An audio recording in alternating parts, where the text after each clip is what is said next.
Oh, I was getting interrupted. Call this Village Board of Trustees meeting to order. I stand for a pledge of allegiance. I pledge allegiance to the flag of the United States of America and to the republic for which it stands, one nation, under God, indivisible, with liberty and justice for all. Thank you, everybody. Let's see, roll call. Maloney, Here. Ermeling, Here. Sweeney, Here. Minell, Here. White, Here.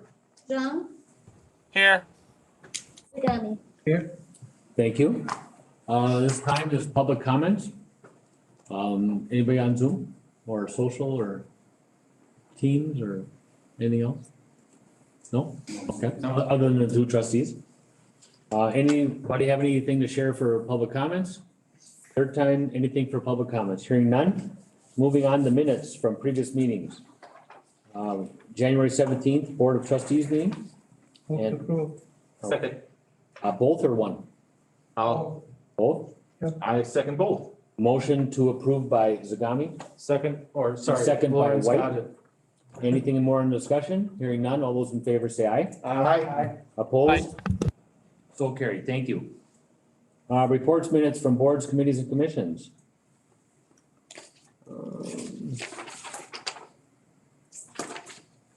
You know what?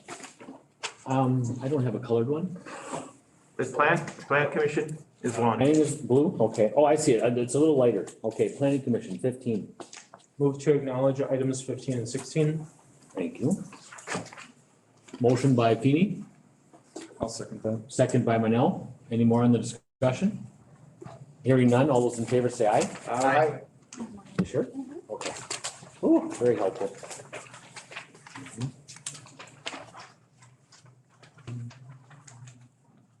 Let's see, 18 administrator, Keith? Oh, they're ready, okay. Fine.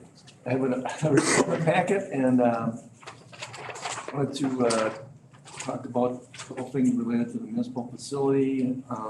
There is trying to keep a budget to actual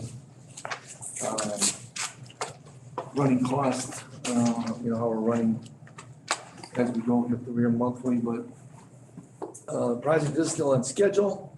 A couple things have come up and are gonna be resolved among the project team, but sounds like the subcontractor that was gonna supply the overhead doors didn't order them in a timely manner, so Myron is working with them and working with other contractors, subcontractors to potentially find an alternate source. Because apparently this current sub is saying it's 30 to 50 week delivery, and they're not getting the same story from other subcontractors. So could be a reflection of that subcontractor's I guess performance on other jobs and whatnot, so that their suppliers aren't necessarily giving them first preference. Excuse me. Yep. Did he select the new one? Not yet, no, Oh, he hasn't. no. Okay. We're still working on that. Yep. And then, at trustees on Donnie's suggestion, we're looking at an increased warranty time on the membrane roof. Right. So we're trying to get the detail on that yet from Myron. And the situation with those parking lot perimeter lights is that they were supposed to have a dimming feature that takes them down to 30% of their intensity when there's no motion in the parking lot. So with respect to the neighbor's complaint about that light pollution, if you will, off-site. Shot in the head and arm while working at the Pine Grove. Resolve itself if the proper equipment is supplied there, so that's also in the contractor and the subcontractor's court, if you will. Okay, so the other item there, again, I had the construction budget update as it is. It's we're somewhere around 50% of, the, contract, expenses to date, something under that, I guess. The contract total is 14,372,000 and, we have authorized payments to date of just under 7 million, so it's right at 50%. Then we're trying to get a running total then of also some of the other expenses. I understand though that now that we are getting bids on the salt shed, and that actually has been advertised for a bid opening on March 2nd. So I know there was a request or a question about a certain They contract. reach out to me and they can find that now. Yes, Okay. should be able to find When did it. it get out? There's a pre-bid meeting on this tomorrow. Here? It's here, What time? 10:30. Okay, Thank you. so we'll know what to expect there, once the bids are open. But the bids will open on March 2nd. The bids will open on March 2nd. Yep, okay. The next item relates to the furniture, and this has been kind of a short timeframe deal we're trying to work out. As you recall, last time at our January board meeting, we selected Emmons Business Interiors, EBI, as the furniture supplier for any new furniture we're gonna buy for this facility. And in the interim, since that time, they have gone through to evaluate the inventory of the furniture that was taken by CUNY. Staff had identified items that they felt should go over to the new facility, and that were, still had utility and could be used. And so Emmons took a look at all that furniture and had gotten dimensions, see how they would fit in all the offices and so forth, and put together a floor plan as to how the offices would be outfitted or other rooms in the building would be outfitted with these floor plans then that were included in the packet. So the first couple of floor plans that you see were the ones that they used to show how they envisioned this would work. New offices or new furniture in offices was in the pink or orange, I guess it turns out to be on this particular rendition. And then the blue areas were the existing furniture. So we came up with a estimate on that. We met on this last Thursday then. They had come up with an estimate for furnishing these the newer office areas and moving the furniture from our current facility. But we worked with them on Thursday last week to come up with a way even to cut the estimate even more. I guess as we tried to run through this on such a short time frame, it's evident that our budget for the furniture is not gonna be adequate. We had 65,000 in the allowance. Moving the furniture that we had picked to move over to the new facility. In the estimate that they provided, or the proposal they provided, is a $15,000 item. I guess thought is that we would be better off to use that $15,000 for newer furniture. Emmons feels that this existing furniture is in the range of 15, 20 years old and probably shouldn't be moved over.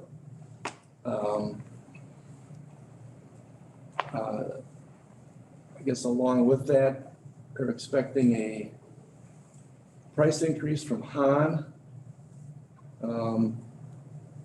which has not increased their prices for, I guess, at least a year and a half. But we are also facing a 5 to 6 month lead time on new furniture orders. So I guess, a lot of information being exchanged in a short amount of time here. There is certainly some furniture that should be moved over. I know Emmons has a thought process on what that should be. I guess their feeling is that we should probably have a budget of somewhere around $150,000 for the furniture. So I guess I needed to bring this to the board's attention. We do have contingency in the budget. Although we may need that for other things as well. One option, we could use utility funds for any new offices for utility staff. There's probably other sources we could look into, for instance, the ARPA funding as one-time funding to kind of fill the gap. So I get, we're making our best effort to use this furniture that's here at this facility. For instance, this boardroom, this furniture is planned to go into the training room at the new facility. Conference tables and so forth, we're trying to move over as they fit. And what we wanted to do was try to make those areas that are most visible to the public, outfit those with some of the newer furniture that would be obtained as part of this project. So I think our request tonight would rather be, what budget would the board be able to approve tonight? Well, we've been talking about this a little bit, and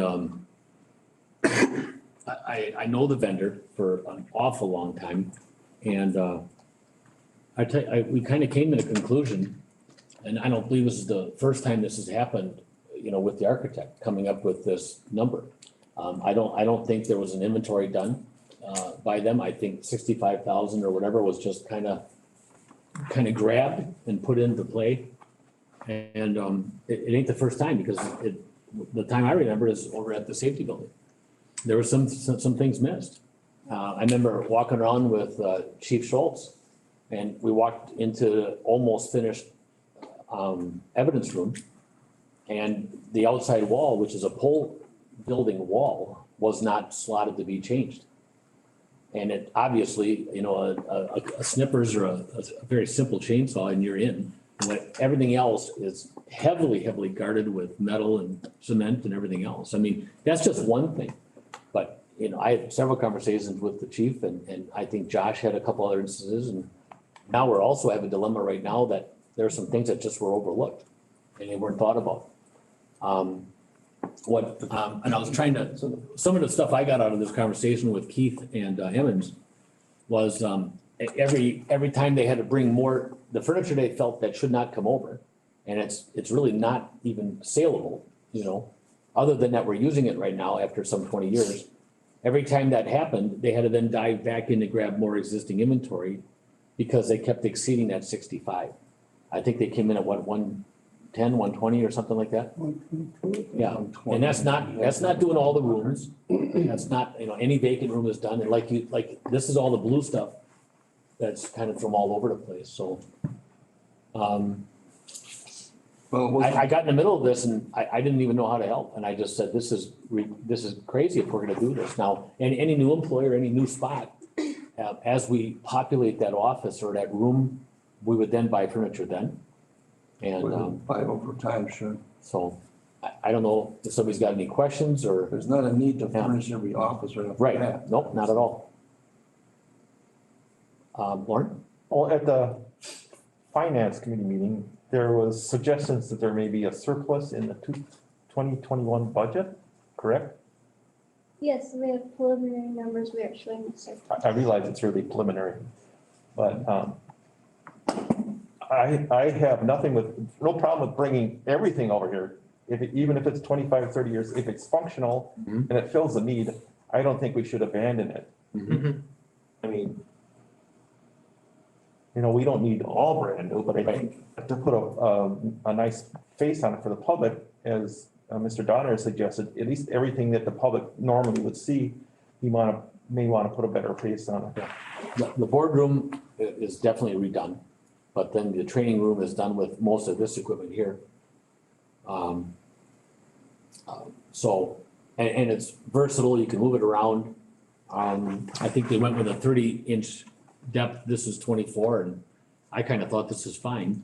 I think there should be a skirt there, and I think there should be a table for presenters. If someone is here tonight, they should be able to have a spot to have their stuff, and certainly a podium. I don't know if we just have them stab at it again, or I don't know what we tell, staff and the vendor to do. I would suggest we have the staff look at this with really, look at it until it hurts. Mhm. And then, Well, if you look at the notes that are in there and right, I did. the stuff that came through, the new furniture and trying to refurbish some of the things that are in here that I don't think Emmons really even recommends we try to salvage, would be $72,000. And then, again, moving everything over is another 15. So, can village crew move it over? Do they have to pay $15,000? Well, we didn't ask about that at this stage. We can, but there's gonna be, there's assembly and the time of year this happens. If we're moving, then we're not attending to other things that have to be done, of course. I as well. understand that. I can only relate to the fact that I helped move the police department, fire department twice. I did it on my own time, but I was so happy to get in a new building. I would have paid for, as much as possible. But if we're gonna save, I know crew is busy. I understand that, so is everybody else. Just packing the stuff up takes a lot of time, but. Well, we gotta also remember that if we would have built here, it would have, I think it would have been just a catastrophe. Trying to rebuild while you're still operating in your same, footprint. I've done it in grocery stores and it's just horrible. It is. This is at least, okay, it's ready. Now we can, spend a weekend or a couple days and move over there. So, That brings. but I think it is something that, everyone would be getting paid. I don't know why, why wouldn't that be a service to the community? Just like doing a project out on the road. I guess when you think about it, I guess, we had to talk about that and I said, geez, why wouldn't we want to take that 15,000 that buys us nothing? Maybe we can utilize that. The accumulations are backing down. Yeah. What? Gotta pay attention. No. Yeah, okay. So anyway, I don't know. Do you want direction here? What I'm hearing right now is, go ahead. I think there's some things that definitely should be moved by some of the larger equipment that's back here. They definitely don't want to have crew wrestling with stuff they're liable to get hurt on. Mainly for workman's comp injuries and all this other stuff. We don't want anybody getting hurt in the process, but I think, I'm pretty sure people would be happy to help because I've got a brand new office. Yeah. Oh, there's a second floor involved and stairs and different things too. I don't know if we designed access with a forklift. Yeah, there is. Yeah, so we can get into the office space that way? Yeah, through the back hallway on the upstairs if you, Outstanding, good. Yep. I'm just glad we thought of that, good. The mezzanine, right? yeah, correct. Your call? Well, the only question, this is Barb. The only Yep. question I have, you brought up, and I agree with you, that there should be some kind of podium or something in front Yes. of the boardroom. I don't know if we can use our old it's been working all these years. I don't know, or unless that's one of the garbages, I don't know. Well, I think for the boardroom, we'd like to have stuff somewhat match. There is some different varieties that they can look at. What I saw, to me, it looked a little 70s and 80s, a lot of wood. Okay. I think grays and blacks are in, but what do I know? Oh, there it is right there. So, she's, actually the vendor has put this into several different counties. She used this at Rothschild, and what was the other one, Taylor? No, Sawyer County, Sawyer County, almost identical to this. at least the layout. Yeah, So I know we've talked about this is certainly, different finishes can be put on, and that's I Right. think what we're gonna look at. they are using a lot of our pedestals on a lot of the stuff that's here already that they would resurface and use a different top. So that some of the stuff would be, matching, so, They're gonna utilize existing file cabinets and put tops on them as work Right. surfaces. right. I guess the $65,000 that the architect suggested was simply an allowance. It wasn't even, I know we focused on the building itself the whole time and, I seem to remember, but we did have discussions on whether that was gonna be enough. what's that? We did have discussions on whether that was gonna be enough. I seem to remember that. I was definitely the loudest one, and I brought it up several times because some residents had called and said, when you build a new home, you buy all new furniture. And it makes a lot of sense.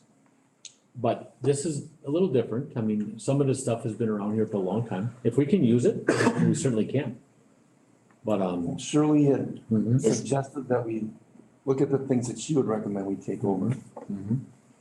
And I guess we can still do that.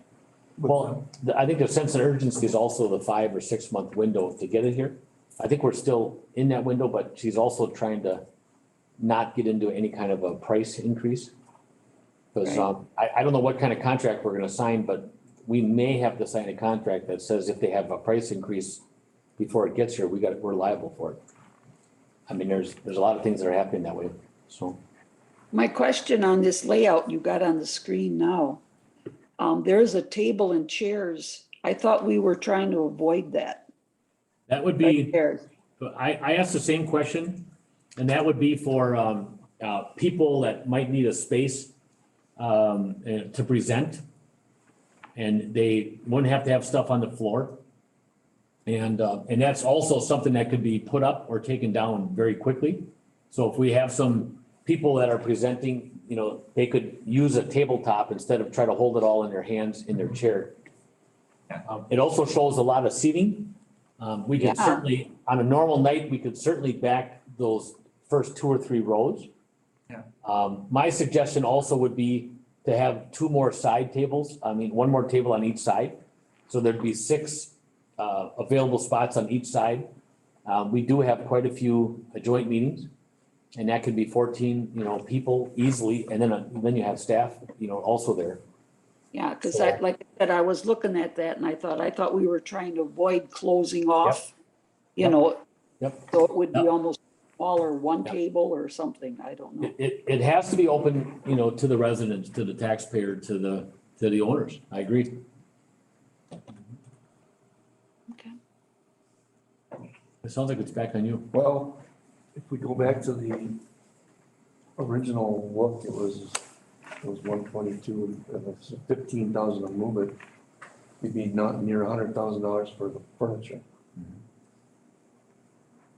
So, Can we use some of the funds? I think you said that from what we're getting from the federal government. I mean, that'd be a one-time purchase. there is no restrictions. It's under $10 million and it has to be for government.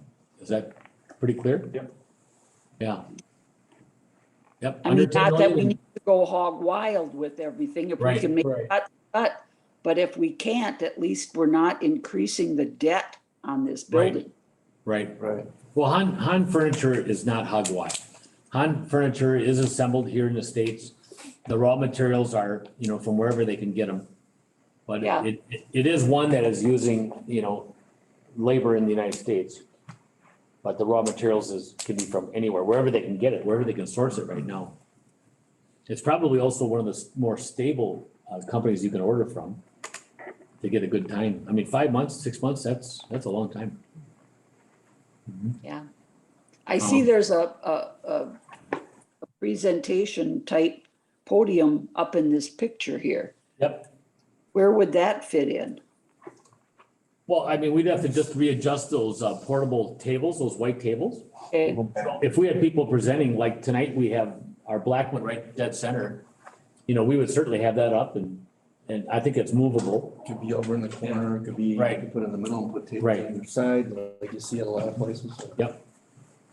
And that's something that we have to have a space like that for presenters. I think Well, it's, right. it can be quite intimidating for people, to talk, you know, and they have at least something to hang on to. Right. Mhm. Mr. Chairman? Yes, Lauren. I think we have shown enough flexibility here. If we need it doesn't take much to move a couple pieces of furniture to Right. put a podium in. It's nothing's bolted to the floor. Right. It's all movable.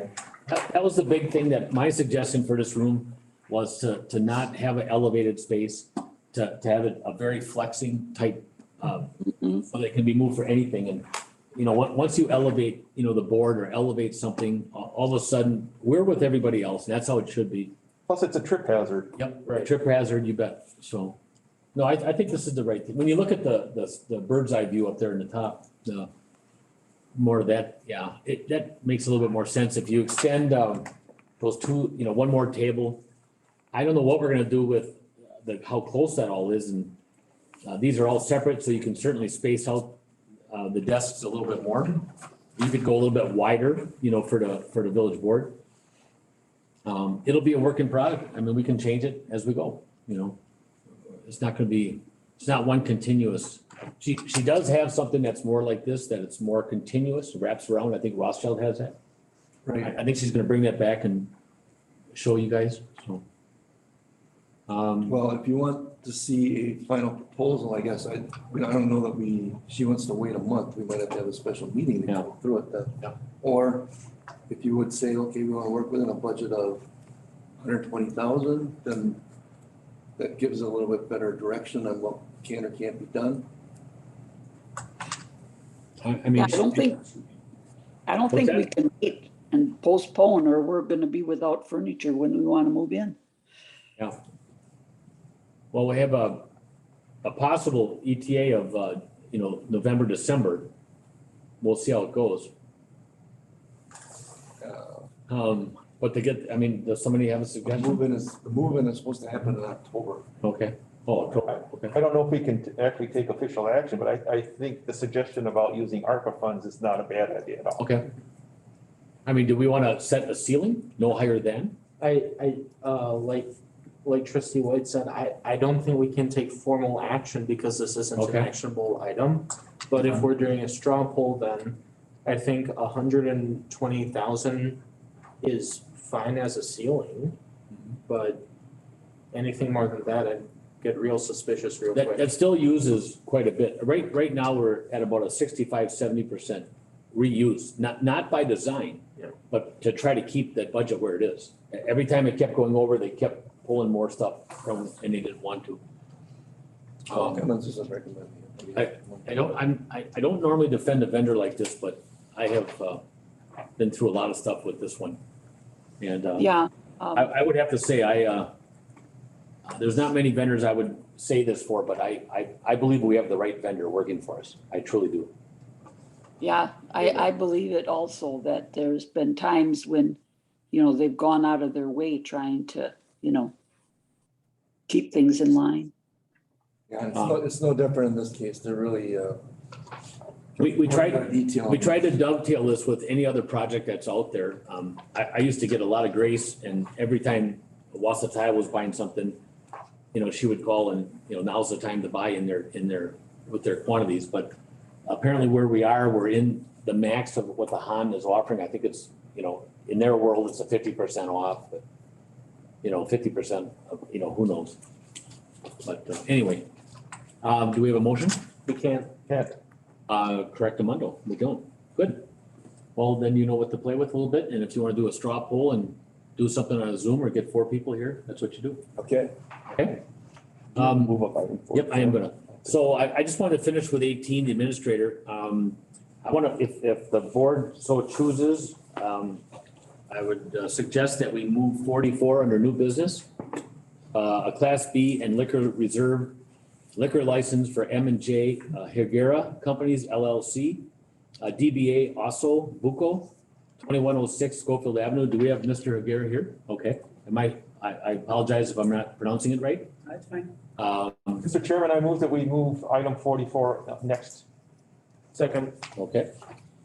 We have a motion and a second by White and Feeney on the discussion. Hearing none. All those in favor say aye. Aye. Opposed? So carried. Mr. Aguirre, the podium is yours. Okay, you can just step up to the podium here. Just introduce yourself, and I apologize.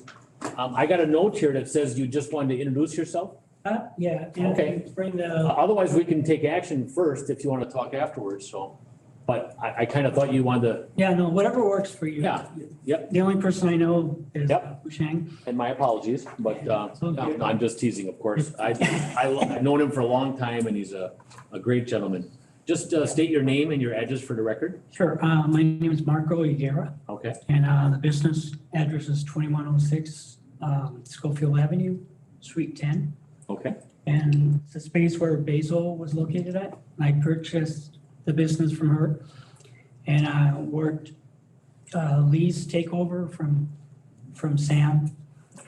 And the concept's gonna be a fine dining, Italian-based restaurant, not all Italian, because I wanted to have freedom for other things. And we're just shooting to open by May, if everything falls into place. And I was just taking over the license from Sam okay, Fisher. super, thank you. You bet. Yep. And I have the signage and logo if you wanted to see it. Yeah, I don't think we need. Yeah, You don't need it? no, not at all. All right, thank you. All right, well, thank you.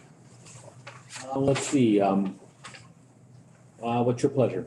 Mr. Chairman, I move to approve the Class B beer and liquor reserve license for M&J Higuera Companies LLC doing business as Osabuco at 2106 Schofield Avenue, Weston, Wisconsin, with the following conditions. Beer and liquor license prorated fee to be collected. One-time initial issuance fee of $10,000 to be collected. Motion by White, second by Feeney.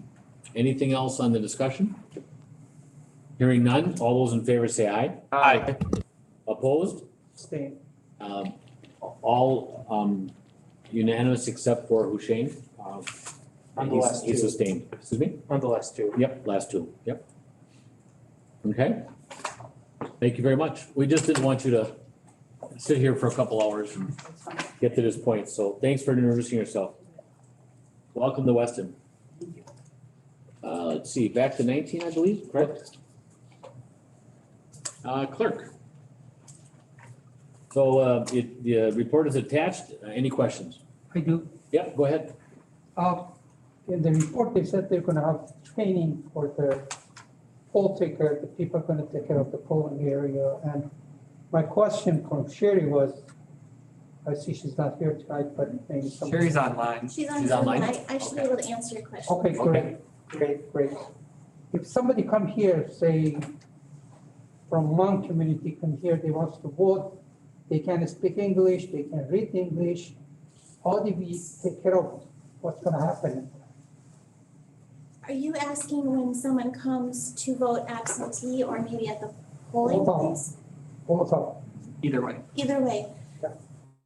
So usually, if someone doesn't speak English as their native tongue, they usually bring a family member with them to help them navigate the system. That is allowed to be an assistant person. They just can't like sway them to vote, but they can have a person to help them interpret the ballot. Does that answer your question? Yes, but it is not somebody, family always is not available. I think we should have someone in here to, So you're thinking we How should come have how- someone here to right, interpret? Okay. right, because that's what Marathon County does, and I think we can contract, there's a company, we can contract with them. They send people, it's only one day, and for that one day, we can have some people around to help them out and guide them to do proper voting and you know, Mark, tonight you just asked me, said how you pronounce this. Hmm? It is Mr. very- President, Yes. Can I just add, in addition to Trustee Zagami's comments, that I want to express a deep appreciation to Trustee Zagami for bringing up that point there as well. And I know that Sherry, along with Sarah and the other clerks, also know that there's been several times when I actually has been called to come out there to do interpreting and translating for individuals of Hmong descent to who are trying to vote. Although I'm glad to do so, I think it's only right for us to as well to look into alternative translations or interpreters, or even having somebody or trying to outreach and getting someone to to work the Hmong community to work there as well too. I think it's us doing our due diligence to our residents as well. I think that's a great point you just, and maybe Trustee Zagami was going there. I think it'd be prudent to have some Southeast Asian poll workers. I mean, I think we should actually get ahead of this game. Instead of going there and not knowing who to have here or when to have them here, I think it would be prudent to have poll workers that are bilingual. That's a good point. Yeah. But we have to go on our list that we get from both parties. So we have to go on that list first, and then when we've exhausted that list, then we can go to an alternate list, which maybe some Southeastern people could be on that list. But I have to go on my list first. Sarah, can I ask a question to you directly in regards to that? Is that a state statute or is it just precedent? Yes. Nope, that's state statute. So state statute states that we have to go to one of the major parties for their. Both parties have. Yeah, so both parties have a list, and we have to go off of that Republican list and that Democratic list. So my question again is, that's a state statute, is that correct? That we have to go? Okay. Yes, correct. Well, I guess I would then comment that shame on both of those parties for not getting ahead of this and making sure that, whatever community they're representing, that they don't handle that. So. If I can make a comment. The reason I brought it just come to my attention was last week I got a question from University of Wisconsin. And some of the question in there was, with the people who cannot speak English in your community, what kind of material to produce for them to understand how their tax is, how their water bill is, how to vote in the community. And I had to answer to them, no, it was difficult for me to answer in that way. They are about what, how many percent, what's the percentage of Hmong community, 15%? More than That's 10. between. More than 10. I'm sorry? Yeah, it's more than 10. I thought 17. It's pretty high. 15 to 20. It's between 2,500, 24 to 2,500 people in this community. Let's say some of them definitely speak English very well and they can read very well, but the older generation, they're not there. And they need assistance. If you go to bank, you see somebody is there to speak their language. We can have one person work in this municipal center. He can speak the language. When they come in here, they can help them out. So it's something to think about it and do it. Even for this election, I understand the Democratic Party and Republican Party, but still, they need assistance. That's a very valid point. We should I've seen, definitely look into it. and I've seen a lot of printed material, instructions where we've gone, several, I thought. I mean, I know I've seen, I don't know if we still have it on our door, but we had some stuff in different languages on our door. Okay. You still have it. Okay, Spanish that's what I and, thought. Okay. So we're trying, but I think it's a great point. Yep, we have, and we shouldn't have to subscribe, for a for-profit. I mean, there's just no reason that both of these Republican, Democrat, I mean, they should be offering that up, that they should be that involved in their community to have that. I agree, because what if we have 7 different polling places? Right now, we're still at Dale's. So, yeah, I mean, heavens, if we had, how many did we have at one time? 4. 4? So that'd be 4 different people, unless you have to wait for someone to travel around. But it's only one day. Yeah, I know. And Mr. it's not- President? Yep, yeah, Yi, go ahead. Yes, and I appreciate the the comments you're making, because those are valid point. But I guess I'm going to be a little direct here, and please forgive me to the staff if I'm a little bit direct here. But I'm also curious as to why we don't have any Hmong staff working for the Village of Weston. That would save us a lot of headaches as well too. I'm not telling us to hire individuals based on their skin, but I'm curious as to how many people of color or Hmong people are applying to our positions, which is another bigger issue that we should probably eventually look in the future here. But they're just throwing that out there as well too. I don't think we've had applicants. And that's the question I'm asking is why don't we have any applicants? I don't know. Is there, Maybe that's something you and I should talk about. I don't know how we It could be a recruiting effort. Who are we recruiting to? I think if you go to the bank, they're there. You go to, Middleton County has them. And other establishment in this community, they hire them. I think they're a smart group, they're people, they're intelligent, they're educated, and they can do the job. I think we gotta give them opportunity. It's not, I guess we're not walling anybody out from making an application based on how it goes out to the state job, announcement, sites and so forth. And maybe there's other places we need to reach. If that's what we need to do, I guess we should find out what that is. I agree. quick question, Sarah. Mhm. So our political list, to the best of our knowledge, does not have any bilingual people, correct? I was trying to remember when you guys were talking about it. I don't think there is anybody of that race on our list. I'd have to double check, but I don't think I saw any Hmong names or Spanish names or anything like that. Does the state statute in question explicitly prohibit the village from recruiting people to be on that backup list?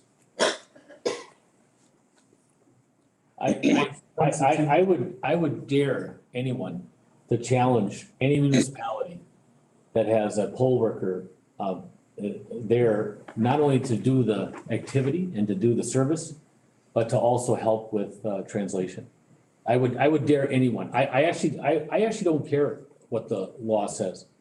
I think we should go ahead and do it. We do have to kind of care. Yeah, no, actually I don't. No, I actually don't, because it's such a common sense issue. It doesn't make sense that we don't have that here, and I would. That's why I'm asking about that secondary list. Mhm. If you do select the number as many you should do from Republican and from Democratic Party. There you go. So you got, let's say you're supposed to have 10 of each of these. Then you can have one extra, and that person is just gonna be there for the purpose of translating for this group. If you have a translator who's not a Excuse poll me? worker, No, but also train them to be a poll worker. Why not? Why not? Why not go above what the recommendation is, what the requirement is? Where I was going to go is, if the law doesn't explicitly prohibit the village from recruiting people, I have to imagine that trustee Zhang knows a few people that would be willing to go on that list. And also for our Spanish speaking population, I have to imagine that one or two Spanish teachers in the area would be, or might be able to be convinced to volunteer on our voting days. Okay, so sounds like work to do. Trustee Zhang. Oh, go ahead, Barb.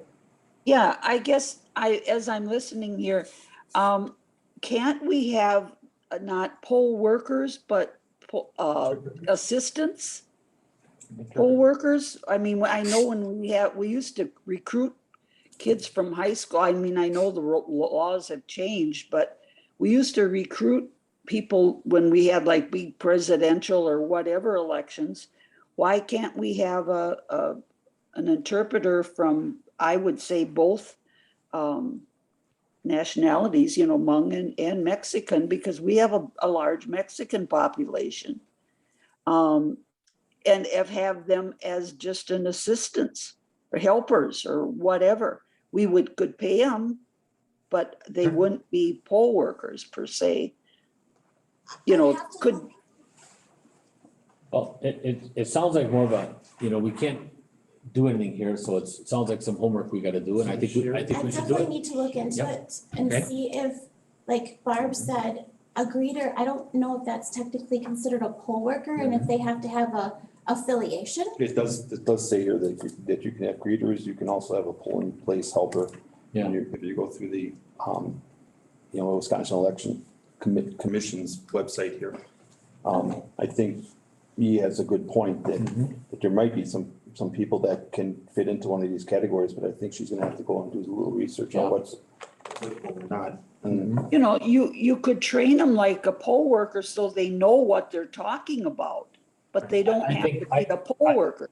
I also think once we have a number, then I think we stay with them and keep training so that it isn't just a greeter, just a helper. They're actually a poll workers. I mean, that should be our direction to try to get there. And if we only are supposed to have 12, so what if we have 14 or 16? It's one day, a little extra help ain't gonna hurt. Lauren? I think we're talking about the two primary subcultures that we have in our community. It's Hispanic and Hmong, but I know there's Chinese, Japanese, and we just had, I don't know if we have any people from Afghanistan here. I mean, and I'm not familiar with any of the Middle Eastern languages, so. Well, on that note, then we should do a little homework also and have as much printed material here as we can. That's what I was gonna suggest. That would be something that we could have always in our back pocket to be able to help, so that we don't have anybody walking away or frustrated that they can't vote. I agree. I have to imagine that the city of Wausau and Marathon County are running into the same issues. There's gotta be a way that the three of us can collaborate on this. Yeah, I think a couple phone calls there would be appropriate. You think we should have it on the agenda for next? Oh, I meeting? definitely do. I think we An should have update if nothing else. a little, Sure, a little info brought back so we can follow it along. absolutely. Thank you. Tomorrow? Yep. I think at the same time, based on the Sherry's report, you're gonna run out the time for that, for this election. We have to make a decision before the next meeting. No, The next election is April 5th and our next meeting is March. March. And the meeting is. there's nothing that we have to approve though. No, No, Sherry's responsible and. we don't have to approve anything at this. Right, so You can, You're you right. can just. tomorrow have it she's here. gonna be able to make some phone calls to Yeah. find out what other people are doing. Well- Not just to answer your question, but I agree that, and you might be able to help get it along faster. Yeah, you don't need approval. You just move right ahead. Sean? So Sarah, correct me if I'm wrong, the poll workers list had to be approved by last November though. It did, so you are correct. That's a poll But if they're worker. not considered a poll worker. Correct. But If we have a I reader can- helper, I think we can kind of So we stay should up find below out. the radar for this one. And then keep training and they should be official poll workers. whenever, If they're a helper, like. Well, Steve why is probably- not? Yeah. Well, yeah, right, but I Yeah, think between now if we and. can, and not for this one, but for the next one, certainly. Yeah. whenever I've had, or whenever I've needed to contact the Elections Commission, they've always gotten back to me either that day or the following day, so we'll be able to have this figured out pretty quick. Okay. All right, I think we got a clear direction, correct? Everybody have any more questions? Good point, Shane. Thank you. Number 20, finance. Report available. Any questions for Jessica? Thank you. Yep. No questions? Okay. Park and Rec. Fire, Josh, you're sitting here. Still continue to be busy. As some of you probably know that Chief Savage resigned from the fire district, so we do have the chief position posted. The commission met last week, I believe it was, and went through the requirements. We made some minor updates to the job description and got it posted. I believe as of this morning, there were 4 or 5 applicants, Cher said. Cher, our admin assistant, is taking all of the applications and resumes.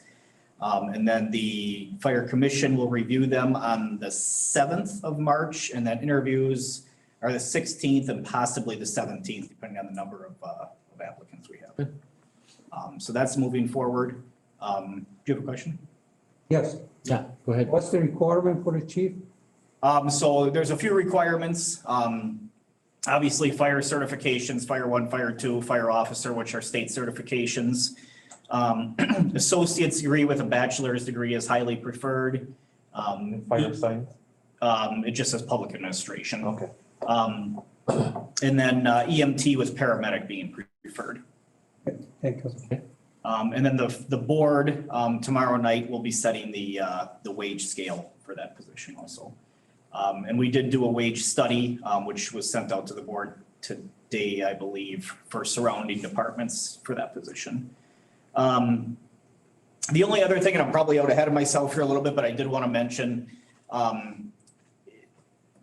I think it might, and again, I know this is a long way out, maybe it's not even doable, but I think something the village should consider, along with potentially Safer and maybe even the town of Rib Mountain, if we could get them involved, is a person that's dedicated to HR. I think between the size of the village and the size of the town and the size of Safer, I think we have plenty of HR work to keep a person busy. I realize that obviously comes with a cost, but I think if that's something we can split 3 ways, those costs are fairly minimal. And my concern is the potential liability that you have with doing something in HR incorrectly. That wage might actually seem pretty cheap at some point. So again, I know it's certainly not a decision I can make. I want to throw it out there for maybe the board to discuss. And obviously that I haven't even said anything to the town about it. It's something that just has come up in discussions over the last several weeks. So HR rules are very complex and always changing. So I think it's something to throw around in the future here. That's a good point. Very good point. Would we want to include the EMPD? Yeah, I'd certainly, yeah. It's nothing I've talked to Clay about either. It's just something that has come up here very recently and I wanted to throw it out there. So I think this is a topic that has come up here as well because our clerk and employee resources director, Sherry, is planning to retire later this year. And my thought is that to expect the clerk and HR duties to be handled by one individual is kind of not very realistic. Right. So it is something that needs to be talked about. I'm glad to hear that you are thinking that way. Because yes, I think it is something that we should be looking at together, not that we all go our separate ways on this. Right. And talking to staff at the town, I know they again, it's not something I've talked to the administrator with at Rib Mountain or to the board at all, but I've talked to a couple of their staff members and I think it's something they see as a need also. So. Are you doing your own payroll, right? Yes. We do our own payroll, yes. Yep, we might be transitioning here with EMPD doing their own. So, okay. That's all I got. Thank you. And just for your knowledge, Josh is currently serving as interim fire chief. And Eric Lang, and boy, I don't know, I had it just 5 minutes ago, is currently serving as interim deputy fire chief, so. And we are short a captain right now, a full-time captain. Sorry, I forgot to mention that before, but we'll be doing interviews for that position on March, it's either 2nd or 3rd. We have 3 applicants. You sure are working the fire commissioners. Yes. And also, I'm just gonna kind of beat our chest a little bit, but Josh has been working for several months, probably 6-7 months, on a logo. And, we've had several different things that they came up, and I think it's a very educational. I mean, it's safer. It's a new emblem. It's on a lot of the equipment already, and it tells the story. I think on this, Lauren and I are both on the Safer board, and we keep asking ourselves why we're not, when we're talked about in the media, it's not safer. Well, we didn't have nothing on our equipment. We don't have nothing on our buildings, either one, township or village. And I think the team, I think the staff, I think at first they were had some different feelings, but I think they really like it. And I think it came from your tone and how you sold it. And I just think it's a very attractive, tells the story immediately. You don't have to read a whole bunch of stuff on the back of the equipment, so. It's been well received. Very well done. Very well done. Yep. Number one. Good job. Yes, I'm sorry. Are you applying for the position? Yes, I am. I was gonna ask that and I just didn't know if I should be on the school I board, wasn't so. sure either, but. But I'm glad you asked that. That's a so. public information. Yeah, no, thank you. Are you sure? Well, he's already. Well, it's the fire commission too. It's not our Yeah. board, so, yeah, we handle the money, so. All right, thank you, Josh. Anything else? Nope. Thank you very much. Yep. And thanks, you've done a hell of a job the last several months. I mean, you do all the time, but the last several months, very, lot of respect. Thank you. Park and Rec, report of the packet. Anything more for Sean? Or you want to add anything, Sean? Nothing else at this point. Anything for Sean? Planning and Development, do we have, Jen on the call, or no? No, Jen was not unable Okay. to attend tonight. Her There- daughter's playing maybe her Oh, last good. basketball game for Okay, UW lacrosse at Oshkosh tonight. oh, cool, good. Hope they're successful. Yeah. Any questions or any discussion on planning, development? No? Police, chief, take it over. Just staffing update, we do have one vacancy, we went through a couple candidates, and we're down to 2 that we are testing, written test today. And we'll be doing, our command staff interview on Thursday, hopefully we get 1 out of that group of 2. Otherwise, as far as stats wise, we're still running 1,800 calls a month, and I think 1,300 somewhere in the village, almost 1,400. So we're not really declining really on our numbers. I know crashes have been up a little bit. But other than that, everything is pretty much the same. Okay. I certainly don't want to single out this question on what we were talking about before with poll workers. But I recently, Mua, what was her name? Kumua, Kumua. I mean, she served how long with us? 7 years. 7 years. Well, I mean, she was an excellent police officer, and she was, almost daily worked with where she went. So she dove even more into what she was doing as a police officer. But she's actually lives in my neighborhood. Say hi to her all the time. She's a great gal. So anyway, Is that, she's she mom. quit? She's mom. Yep. I knew her. Yeah, she's phenomenal. Yeah, just She great quit. gal. Couple Is that the kids. one you're replacing? Yeah. No, Oh, she quit a while ago. Yeah. She probably quit Different last career summer. track. Yeah. Because last meeting you said your staff is 100%. So I was wondering who left during that time. yeah, we were 100% as January 1st, and then we have a position added for 2022. So Yeah. we haven't had any recent officers leave. Based on the other 2 applicants that we had, I really assumed we'd have that filled by now, but Yeah. Do you when have they any call op- us back or answer emails, it's all sorts of things that you can't imagine That's a red flag. trying to hire somebody nowadays. Do you have any officers speak Hmong language? All right. Thank you, chief. Thanks for what you do. You don't have anything further on the agenda for me? I'm gonna. Oh, you're definitely, no, thanks, buddy. Yep. Thank you. Let's see, and thank you for deep diving on that subject too. Yeah, absolutely. Thank you very much. You did a nice report back to Mr. Keith. Chairman, do you want to mention to him, the planning commission had asked him to attend? That's what I've been in attendance. he will be attending, and he also sent back a lot of questions, a lot of different things that we should be. I know you'd be on top of it, but I just wanted to. Yep, excellent, by the way, excellent notes. Public Works, Michael, have a good night. Thanks. Thanks, Cliff. I guess just the one item, people following the, water issues with some of our local communities. Recently, the topic of PFAS, has come up.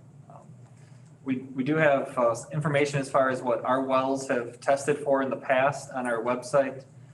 We were under the current, proposed recommendation of the 20 parts per trillion back in 2014 and 2015. So, we'll be, participating in a voluntary sampling coming up here this spring. So hopefully we're still under the proposed limit, and I guess we'll just kind of keep you updated as we learn more, but at this point, we haven't had any, reason to think that we have any issues with our wells, so. There's an awful lot out there. I mean, Brian at City Pages is pretty heavy on that right now. And some pretty, very explanation, stuff that he's writing. So. The Natural Resources Board is supposed is having a hearing on this tomorrow to understand. Are they the ones that are suggesting? Well, they're the ones that would recommend to the legislature, I guess, if Wisconsin were to go on its own and establish a maximum contaminant level for PFAS, PFOA and PFOS. And there's like thousands of other compounds out there, but as we've mentioned, it's outside the normal protocol of how these things are done. The problem is these things are very widespread in the environment, and somehow we're setting a regulation for water supplies. And I guess in the DNR's webinar you attended or you participated in last week, they're not even focusing on anything on private water supplies. So, I guess it's kind of me pointing a finger at one place when really this is an environmental wide issue. And is it something that's going to get solved? I mean, these things they've been used for over 40 years, or since the 1940s, I'm saying. So, I mean, it's really kind of we're in a catch-22 in terms of how we're, sampling and finding all we find and what we may find. Just, I guess, some soapbox discussion there. Okay. So. Let's see, 26, Nate, technology. Nothing to add, unless you have any questions. Okay, any questions for Nate? Thank you. Yep. I have a question. Nate, are you working with the architect for the new facility? I met with Lee a couple weeks ago. When we started having some discussions. We're gonna be working with some vendors on some of the items, so. And then talks are in the beginning, yeah. you gotta take advantage of that electrical engineer who's working with the architect. Make sure, call him, whatever we have, use him. Yeah, like I said, like Lee and I have been working just recently on that, so. Right. Probably have more to say in the next couple meetings, maybe. You probably have Scott Tatchell involved too, Yes, a little bit on Definitely. all the different channels and, Yes, underground, overground, everything. Okay, good. Yeah, I mean, we can't know what's gonna happen in 20, 30, 40, 50, 60 years, but we can take a good guess. All right, thank you. Work product transmittals, 27 January. I move to acknowledge 18, 19, 20, 20, and 22 through 26. Second. Motion by White, second by Feeny. Anything else on the question? Hearing none, all those in favor say aye. Aye. Opposed? So carried. I am gonna get that. Probably our last meeting, I'll remember that. Work product transmittals, 27 January building permits. Move to acknowledge items 27, 28, and 29 concurrently. Motion by Feeny, second by Zagami. Anything on the question? Hearing none, all those in favor say aye. Aye. Opposed? So carried. Thank you. Consent agenda. You want me to talk or are you gonna? One at a time? Move to approve items 31 through 33. Second. All right. Motion by White and second by Feeny on the discussion. Mr. Chairman, Yep, I abstain on 33? 83, yes. Okay. So noted. All those in favor say aye. Aye. Opposed? So carried. Let's see, ordinances, 35, ordinance number 22-004, an ordinance to approve the rezoning of a parcel of land on Progress Way from BP Business Park Zoning District to LI, Limited Industrial Zoning District. It's your pleasure. I move to approve ordinance number 22-004 for planning commission recommendation. Motion by White, second by Manel. Any more on the discussion? Just for clarification, trustee White, is that, recommended language 1 or number 2? Per the PC recommendation or rezone request with modifications? There were no modifications. Item one, Okay. it's Premier Sports if you know the facility. Yes. Okay, hearing no other questions, all those in favor say aye. Aye. Opposed? So carried. 36, ordinance number 22-005.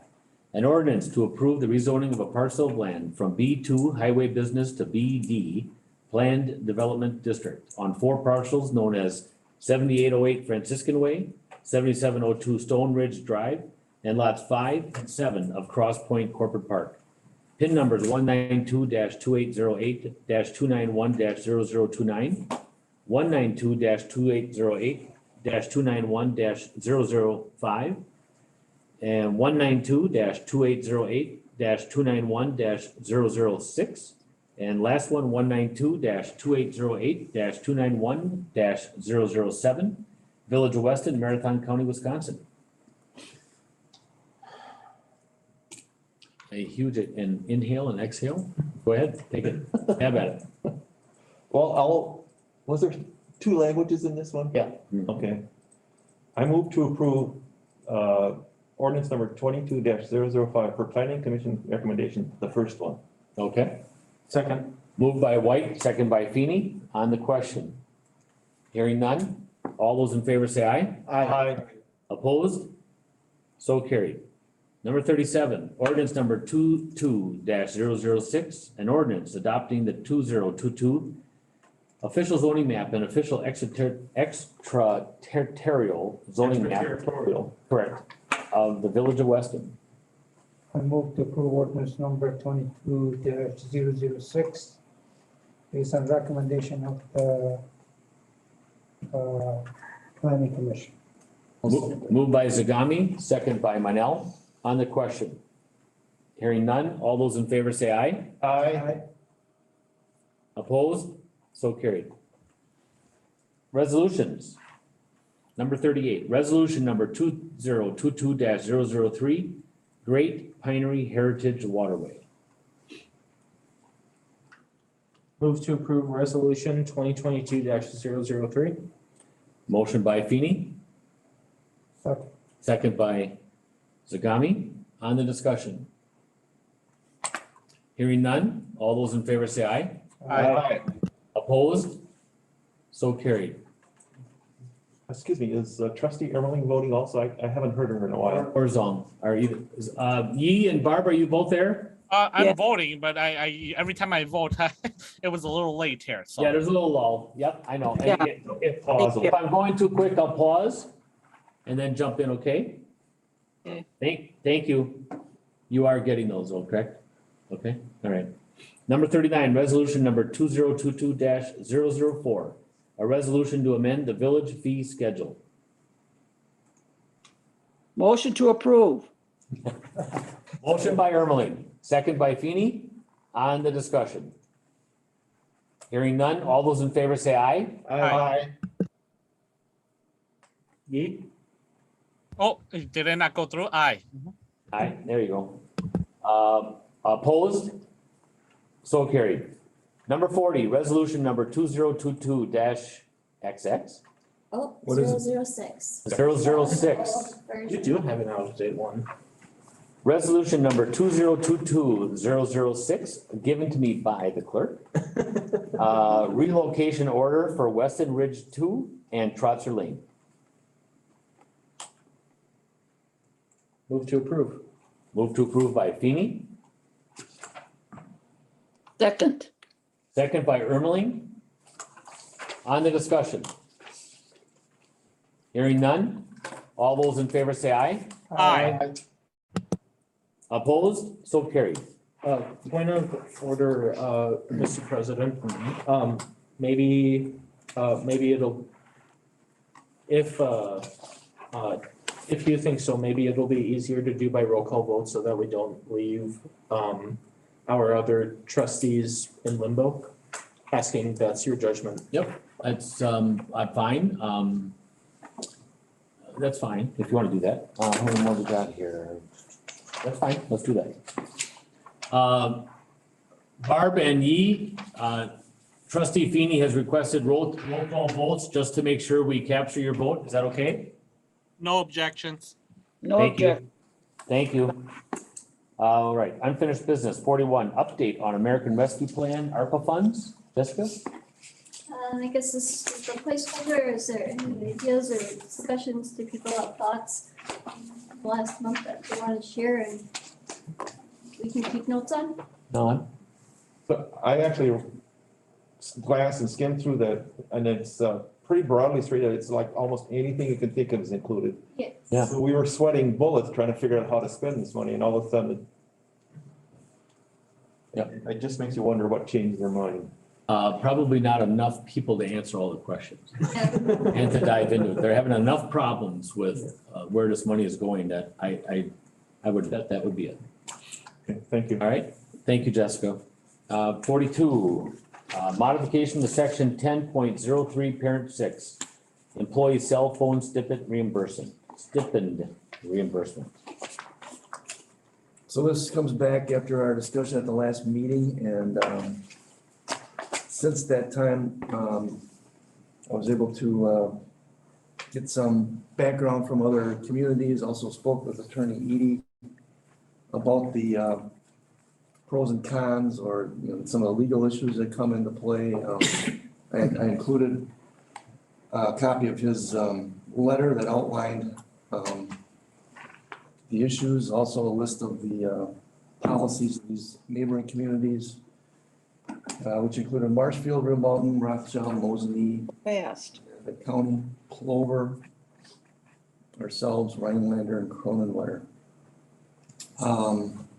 There is no universally followed policy. There are some that do the same as we do, which is manage a single device. Some do a two device, personal device plus a municipality issued device.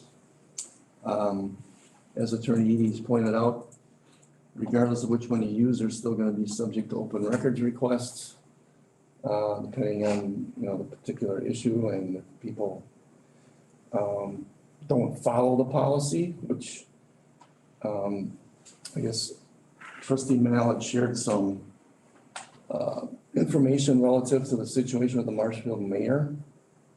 And I guess as I read through that, it seemed to me that it was an issue with his use of his personal or business accounts for city business. You can correct me if I'm wrong on that, but I guess. Depends what article you read, but my understanding was the stuff just got deleted, whether it was his. Right. He had one through the bank, and then it appears on one of the articles that it may have been outside of the bank too. So I think that was really the issue, is deleting those records. And I know Attorney, he's here for our closed sessions later, certainly can answer any questions on this. I guess I read through my synopsis. I think we can, based on Attorney Edie's recommendations, make it clear in our policy that people's single device would be subject to open records requests and a number of other bullet points here. And we would update our policy to include those recommendations. But I would be advocating to stay with the single device policy with the stipend, and I guess making the modifications that we had suggested last time, which was extending the benefit of stipend then to other staff, since the phones get used for a lot of communication. We would eliminate we would say texting on government-related business is not allowed under the policy, for one thing. And I guess make the other recommendation, or make the other changes as Matt had suggested. So. I do have monitor that, Monitor which, whether they're texting or not. who would they be texting to, and I'm just saying, how would you monitor whether they're following the policy or not? And the other another question is, Text, as I understand it, can't be deleted. They can't be, per the policy, but not from actual, but also what was the cost of having a village-owned policy or village-owned phones that were solely used for the village? it would depend on how many were issued and what their capabilities would be. My question, what if an employee does not agree to have his phone be subpoenaed for open records or whatever? What if he doesn't, what if he says he won't agree with that? You can't refuse a subpoena. No, I mean, I'm saying right now, if I have my own phone and you're gonna pay me a stiffed for that phone, and you're saying that I have to acknowledge that my phone is now subject to open records.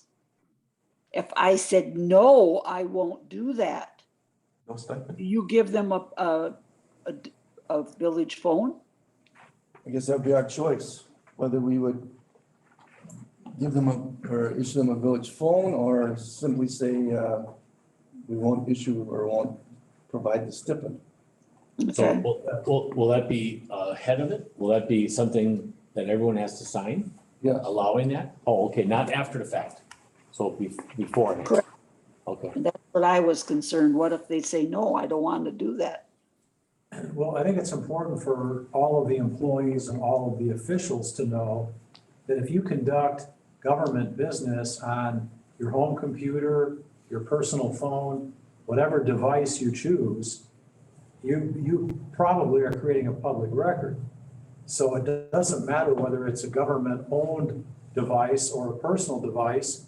If you're conducting government business on it, it's subject to the public records law.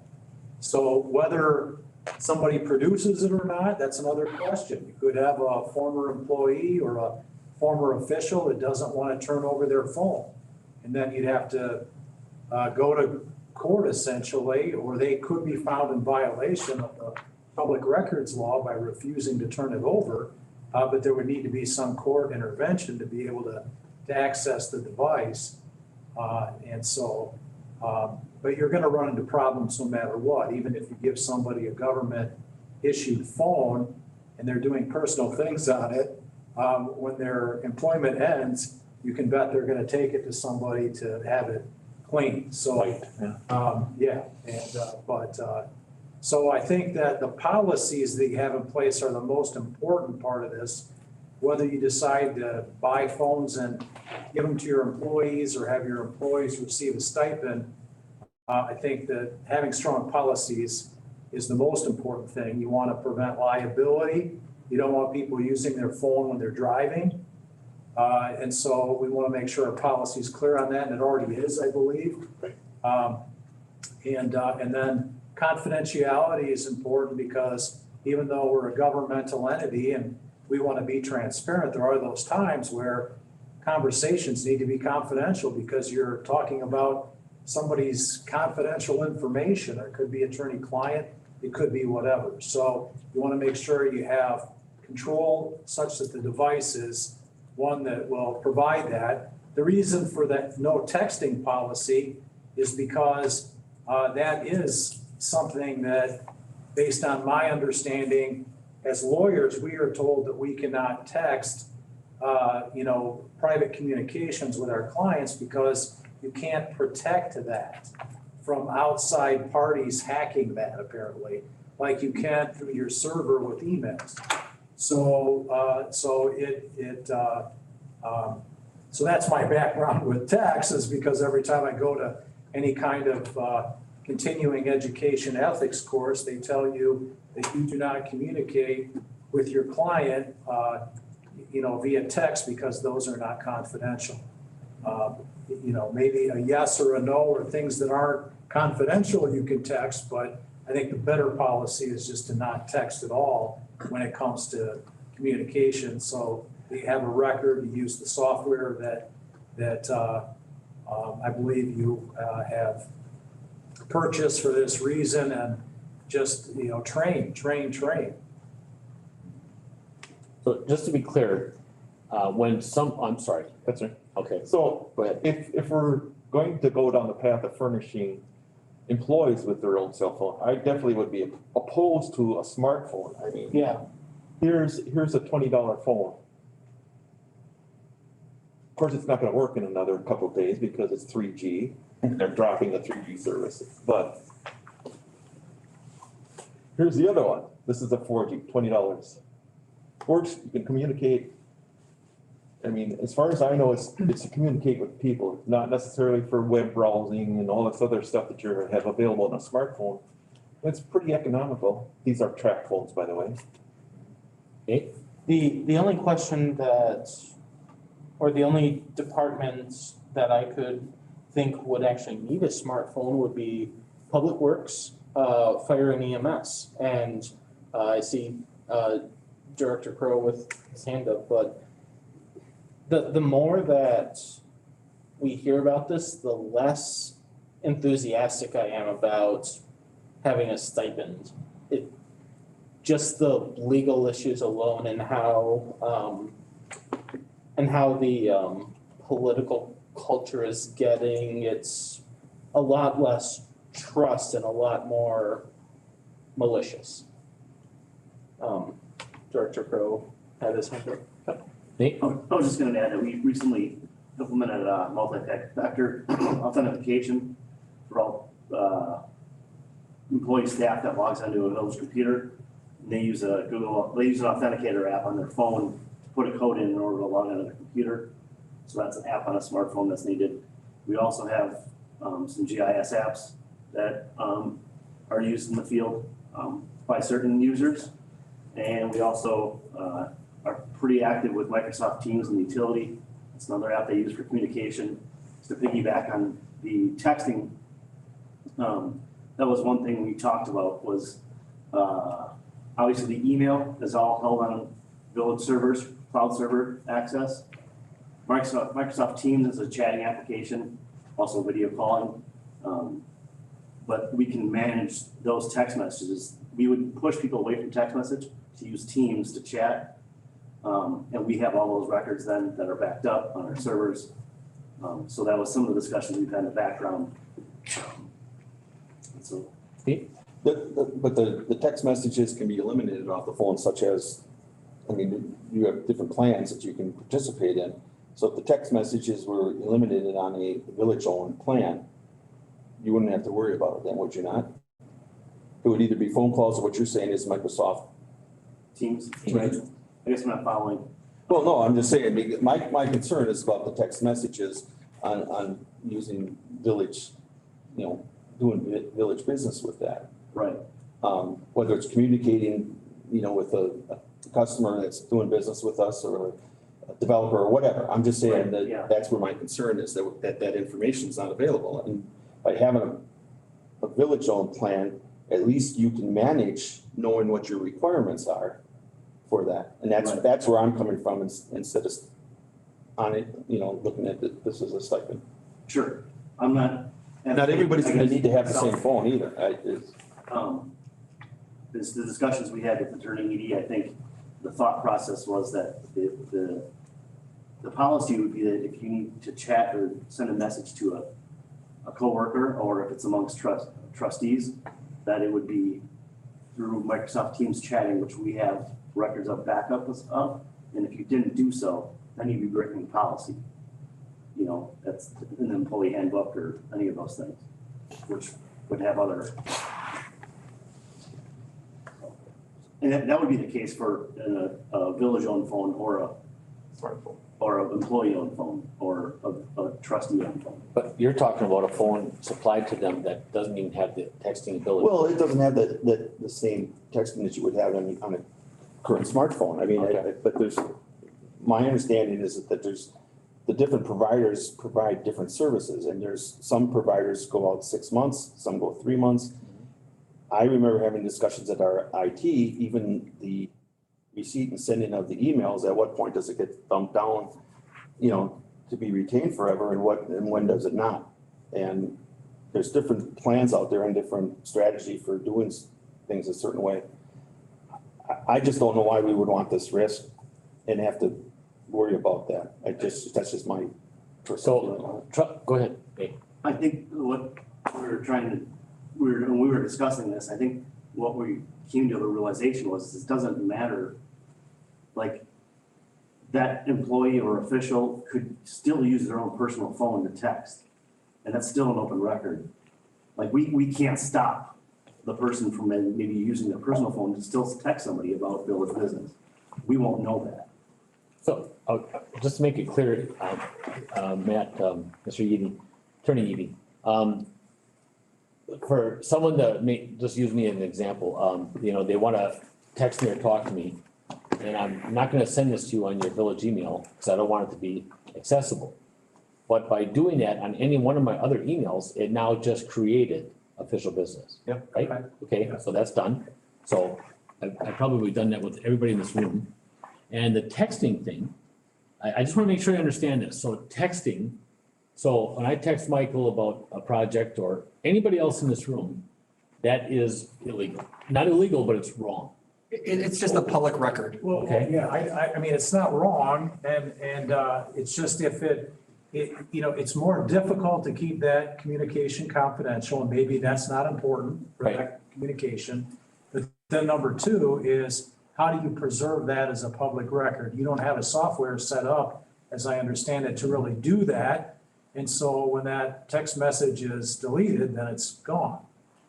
And I'm not making a smart mouth about this, but if we're gonna say texting, and I'm just using us in the village as an example, I would say 90% of government officials will be still doing it. I'm just telling you. I mean, it's almost like I'm listening, I'm trying really hard to not talk, and I'm trying to listen, and it's hard for me, but it's just so easy and so quick to text. So by doing that, and getting caught, but it's nothing that we were talking about or whatever, or it's kind of like we had a meeting 3 or 4 years ago about Facebook. It's really not up for us or anyone to tell someone else how to use their Facebook. It's not up to any of us to tell someone not to drink and drive. And it's really gonna be in their ballpark if it happens. So it's just like we had this controversy the last couple of months about recusing yourself. It's not for this board or myself or staff to tell some member to recuse himself. That's on your own. And then if you make a mistake and you don't recuse yourself, or you do decide to vote and it comes back, it'll come back, or could. But there's no, I remember years ago, staff would say, they have to recuse them. No, it's up to them. That's the stuff I've read. I think some of it's come from you, from Keith, or Keith for me. But or even Lauren, I think, might have sent me some stuff, but, so, yeah, the texting thing, oh my gosh. It's kind of like we're putting something out there to say, okay, now, nobody do this. But, secretly, we're all gonna still do it. So I'm not making a mockery of this. I'm just saying, I work with teams. I actually don't know how to chat on it. But, so now we're actually, oh my God, we might have to dial the number and pick up the phone and physically talk to someone, which I actually do better. I'm a horrible texter, but I text a lot. Or you could email. Yeah. Instead of text. Yep. And get into a habit of doing that, or you could, if everyone's gonna text, then maybe you wanna make sure that you have that figured out on how you're gonna be able to preserve those texts then. So you would have an issue, potentially a confidentiality, but again, that's gonna be very rare, probably, in any communications that you have with anyone. Maybe with your lawyer, when you're talking about, issues or competitive contracts that you're negotiating. All right, you wanna keep those confidential, so you wouldn't wanna text. Right. Maybe those, but. There's a threat of hacking though. So I never heard that, so. That's what I've been told. That's a pretty relevant thing to think about, so. Okay. I mean, in where I work for a living, some are supplied, the highest level phone. It's not our phone. But we can use it for whatever we want. And if it's still in good shape, if we leave or retire, they scrub it and somebody else gets it if it's usable, otherwise they get a new phone. But at any time, our company can take it. you know, and look at it or whatever. That's just the understanding we all have. So, interesting. Right, and one of the problems, if you have more than one device, is that, you know, people that you do business with, that you also have friendships with, are gonna not get the number right every time. So now you've got two devices that you have to preserve records for, instead of, you know, having one that you can look at and go, okay, these are personal, so those don't have to go through the software that the village has for this, but these do. Okay. I think this is just a good measure for all of us to get a second phone and do like Lauren with a $20 track phone. Yeah, but I'm old school. I've been told I am a dinosaur, so. I've got a track phone. Yeah. Oh, okay. I watch a lot of people buying track phone on true crime and. You're talking about burner phone. Cat, that's a track phone, is it not? Everybody gets a burner You know, you got a hoodie and glasses on and a mask on. By the way, it's not just one, you gotta buy two. Oh, absolutely. Normally it's at a C-store, but that's The just what I burner for read. the burner. Yeah, that's what I read. And you use it once and throw. All right, so with all that, what kind of action, anybody wanna move on this? Just so the board is aware, you know, there's a lot of communication that is, you know, with the cell phones, with our staff during workday, sometimes even after work days. I guess it's a way where we keep our staff in contact, we're able to reach them we expect them to be able to answer the phone when we have emergencies and snow events, whatever it may be. Some level, we're maybe skirting some of the FLSA issues with having people available all the time and not being paid for being on call. I guess I look at this as one of those kind of things. I made a comment here about this being the little stuff. It maybe isn't so little, but as we think about how our employees are responding to things and how they're, I think maybe to some degree we're taken for granted, they're reachable all the time. So especially our department director level people. Again, I'm advocating that we stay with a single device and the stipend. But this is not, this is only an increase. That's all we're talking about. We're not talking about a single device or. There's some additions to, what? Well, in the course of this, the initial recommendation, it came up as to whether we should continue the stipend policy. Oh. We can leave it as it is.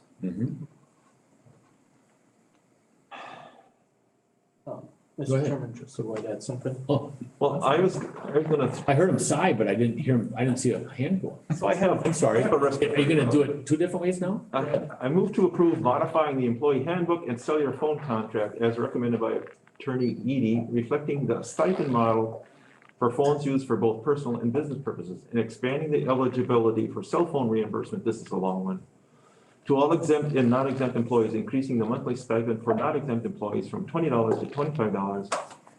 Staff to bring modified version of section 10 of the employee handbook back to the board to acknowledge changes per Human Resources Committee recommendation. Second. Motion by White, second by Feeney. On the discussion.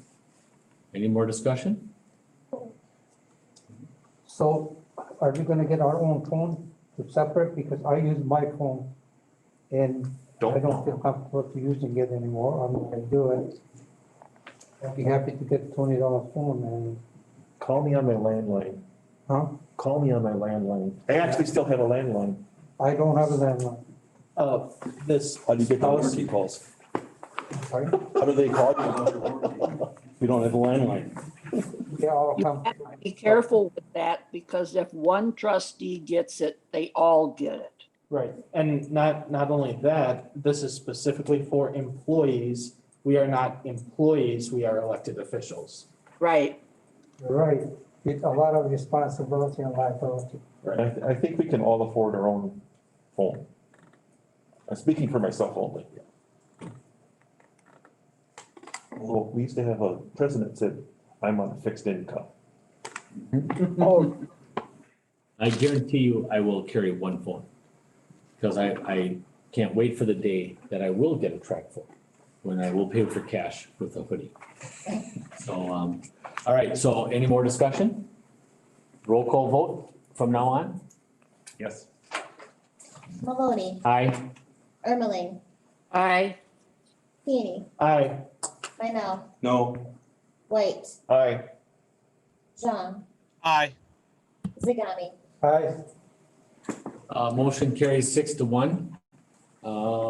Thank you. 43, employee summer hour work schedule. Move to approve. Motion by Zagami, Second, second by Feeny. On the discussion. Lauren? I think there was comments in the request for consideration about how this is going to be established, and I think it was mentioned that it's already in the handbook that department directors can have a lot of discretion in scheduling hours. I think our main concern of a board of trustees is Fridays.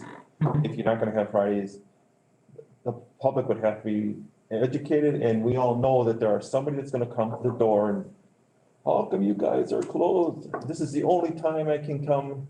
And we've all heard that in the past when we tried to do this. So that's my only concern. Has this, go ahead. Actually, let's save you a little bit for the last, because you might have more questions to answer. Has this has gone once or twice to HR? Because I thought HR was gonna kick this around for a while. I don't remember the second time. They were gonna, I attended the first one, and when they heard about the summer hours, 4 days, they wanted to look at it more. They didn't approve it, Yeah. correct? No, And then it came to board, but I don't think HR ever Formally actually dove into it, because they wanted to. the question for the board, actually, from last time was whether there was a support or sentiment that they would want to, allow the office to be closed, say, half a day on Friday or something like that. So right now, Two tracks. the scheduling is somewhat flexible with working with department directors and work schedule and so forth. The understanding is, though, the office remains open 5 days a week. Mhm. And, I mean, if there's no sentiment, no support from the board to do say a half a day Friday, I don't know that we really have any action to take on this. Yeah. I guess I wouldn't have a problem with the road crew if they're working out, a 10-hour day or whatever, if they're working on projects, if they can work a longer day, they get more accomplished than if they go home and come back the next day. But I guess I have a problem actually with having the office staff off. I really do. I have to agree with Barb. The road crew, with all the equipment taken to some of these projects, to do that 5 times a week versus 4, just the back and forth, the travel time, I think it makes a lot of sense. We've done it in the past and it's been successful. I just really wonder on a 4 10-hour work day, when does that start? So just paint that picture for me. 7 to 3 is 8 hours. Throw a lunch in there, an hour at 7 to 4. 2 more hours is 7 to 6 with that same one lunch. All right, now, well, I'm gonna only do a half an hour lunch. Okay, that's still 7 to 5:30. 7 to 5:30 with a half an hour lunch. All right, now I can see it going, it's gonna actually be 7 to 5. I'm gonna eat at my desk. Okay, so now we're actually skirting around the actual lunch hour. And then also the management side of it, I just don't see it happening. I see it road crew. I would support road crew. I will not support the rest. And I also, so we've had one person leave on this, this great resignation. I don't see a lot of movement here. We've got an awfully longevity staff, and that's great. Good for us. That's outstanding. So go ahead. So I guess to follow up with what you're saying, as we talk to the staff that works in the office, there really is not a great, I'll say, desire to try to work a 10-hour day. I think it's, I don't, so I think that issue really is not there. And I guess that was one of the suggestions last time, was find out what do people really want to do. So, I mean, if there are situations where people want to work, and that has been worked out, where they maybe work a little modified schedule, that is done periodically, but it is not a matter of routine, if you will. Well, I think that flexibility exists in the Yes. department head, you know, and, you know, it does, you know, it just is. And I think, Lauren has a very valid point, and I wouldn't wanna be, a trustee that we feel that we need to educate our taxpayers that we're gonna be closed at when they should be able to get here. I just do. So I had a problem when the banks went, you know, 4:30. My God, how do you get to them? Yeah. Hushain. It's, at least I have done that in my office and other company have done too.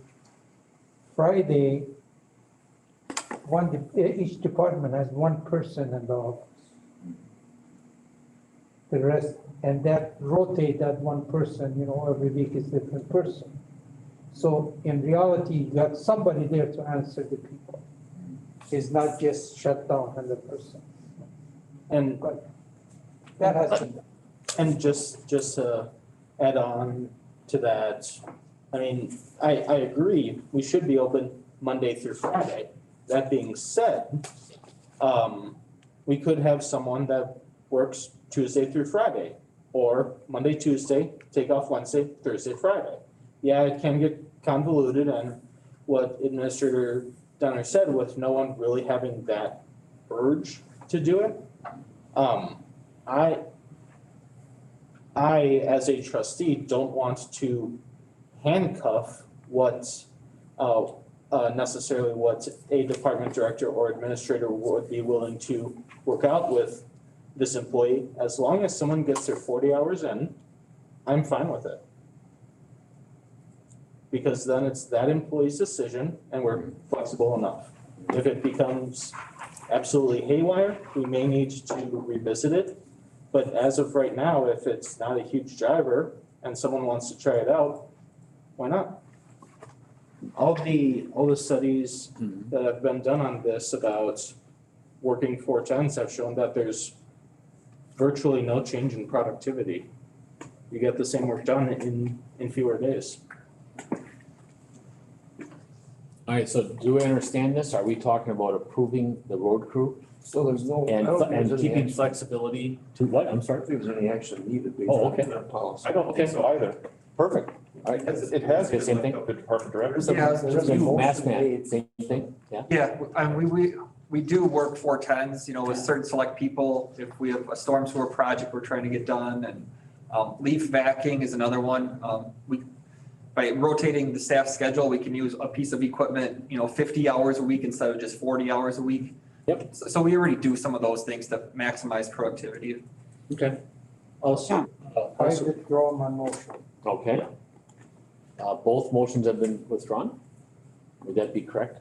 Well, the second and the motion. yeah, I withdraw my second. Okay. All right, so, no action taken. Correct? Correct. New business, 44 we handled, 45, rental of Kenny Park Hall? Kennedy. All right, I wanna make sure I'm correct. So It's a new one. it's a new park, all right?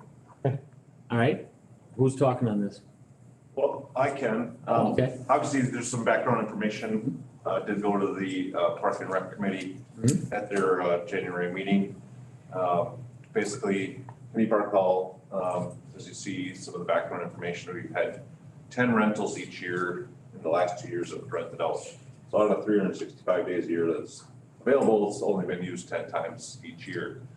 So there's not a huge revenue loss. And then by not renting it out currently, but the change of the facility has changed, the use has changed over the last 2 years. So, I mean, when we shut it down in 2020, obviously for certain reasons, in 2020 and 21, we didn't take any reservations. We started storing equipment in there. Some of the stuff was stored in there previously, but the 30 plexiglass dividers that were constructed for the elections, those are sitting in the building. We have an ice cream machine there, slushy machine, all the chemical pumps, water meters from parks. Some of that stuff we stored in there before because it had to be in a heated area during the winter. But right now we have the new lounge chairs for the pool. Just change the use of it. It's a heated workspace where we've been repositioning tables. We've worked on our hockey boards, use it for building projects, equipment, stuff like that. Just because we don't have a heated workspace dedicated for that type of thing at this point. So Park and Rec Committee recommended that we don't allow rentals through this year, through 2020, but to reevaluate use of the facility for 2023. So 2022 you meant? You said 2022. Oh, okay. So not allow rentals for this season, and then once the new facilities constructed, obviously we'll be moving the stuff out of there. That was the recommendation from Park and Rec Committee from the January meeting. So the recommendation was based on using it for storage, or that it's still a critical year with COVID? No, it was basically because the use of the facility has changed. And we'll have to find space for this stuff if we decide to rent it out again. I don't want to elongate this meeting, but I grew up using parks. That's just, it just seemed like when I was a kid, everybody used parks back in the 60s, right, 70s. And I'll tell you, when I go into a park and I see it being used during the summer, it puts a smile on my face. Because you don't see it all the time, but it's a huge group, usually a family, sometimes businesses, and I don't know, I think it's just kind of neat. And I would think that they would use the outside more for. They do. meeting. Yeah. They do use the outside shelter more at Kennedy Park. But they might use their backyards the same way. And I think this inside facility is different than the other park shelters that have indoor kitchens in them. Right. So like George Street, River Street, they have an indoor kitchen area, but it's part of a covered shelter. Right. It's open. Where this is just a building with like a little meeting room. Right. So, Okay. 10 groups per year, all of our park shelters are used way more than that. Okay. And this facility is available year round. And we have other opportunities, More than likely, like I said, when it's reevaluated at the end of the year, it would be reopened for use in 2023. If we deem that it makes sense to put staff to clean it, stock it, use it. Those 10 uses per year could have gone to different areas, other parks too, right? Well, like I said, some of them were during the winter months, obviously. Okay. And that's the one thing, there's an advantage there because it is available year round. Okay. Okay. So. Mr. Chairman, I'll move to no longer rent Kennedy Hall to the public and reevaluate its use at the end of the year per Parks and Recreation Committee recommendation. So moved by White. Second. Second by Feeny. On the question, hearing any more? Hearing none, roll call vote. Maloney, Yes. Ermeling, Yes. Feeny, Yes. Minell, Yes. White, Aye. Jean, Aye. Zagami. Aye. So moved. So carried. 46, contract with Kirsten Fish Peterson for TID number 2. Move to approve. Move to approve by Zagami. Second. Second by Feeny. On the question. Hearing none, all those in favor say aye. Aye. Oh, sorry, roll call vote, sorry. Maloney, Yes. Ermeling, Aye. Feeny, Aye. Minell, Aye. White, Aye. Jean, Aye. Zagami. Aye. So carried. 47, annual dues to McDevco. Devco. Yep. Just had to say it again. It's kind I of, move to approve renewing the Village of Weston's membership in McDevco for 2022 for the amount of $1,000. Second. motion by White, second by Feeny on the discussion. That has been previous dues, correct? I believe so. We've varied it, they don't really have any. Yeah, well, I was reached out by text and asked if we were gonna do that again. I had to, I'm sorry. I don't know why I do that. And I just, so I brought it to administrators' forefront. So that's it. Yeah, I haven't used that word for a while. All right. Are we, so that's under the question. So What did we pay last year? 1,000. I'm not sure we paid last year. Yeah. So, Year before that. it's, like I said, it's very dependent. I think there was probably even up to a $10,000 contribution one year when they assisted, where we partnered on some strategic planning thing for the whole, for county at the time, so. I said I would bring it up, which I did, and then there was another text that said, will you be back paying? And I actually forgot to say that to you, so, just so you know, but, so if we do 1,000, let's see if I get it. There's no minute, I mean. No, let's do the 1,000 and see if I get another text. Okay? Don't respond to it though, because it's village business. All right, here we go. Roll call vote? Maloney, Yeah, aye. Ermeling, Aye. Feeny, Aye. Minell, Aye. White, Aye. John, Aye. Zagami. Aye. So carried. 48, virtual attendance bylaws for Board of Trustees. This one was mine, and the reason why I wanted to bring this to the board was an article on January 12th from the WASA pilot about virtual participation for members and the public. And then a subsequent article from February 2nd from the WASA pilot about virtual attendance. There had been some questions and concerns with quorum and similarly, public record. I wasn't always sure if one individual on a committee or city council was always present and if quorum was always met. So my intent with this is trying to head that off so that the Village of Weston doesn't have any problems with quorum or open meetings or anything else of that nature. So this amendment, what it would do is still allow people to, or trustees to come in virtually under these certain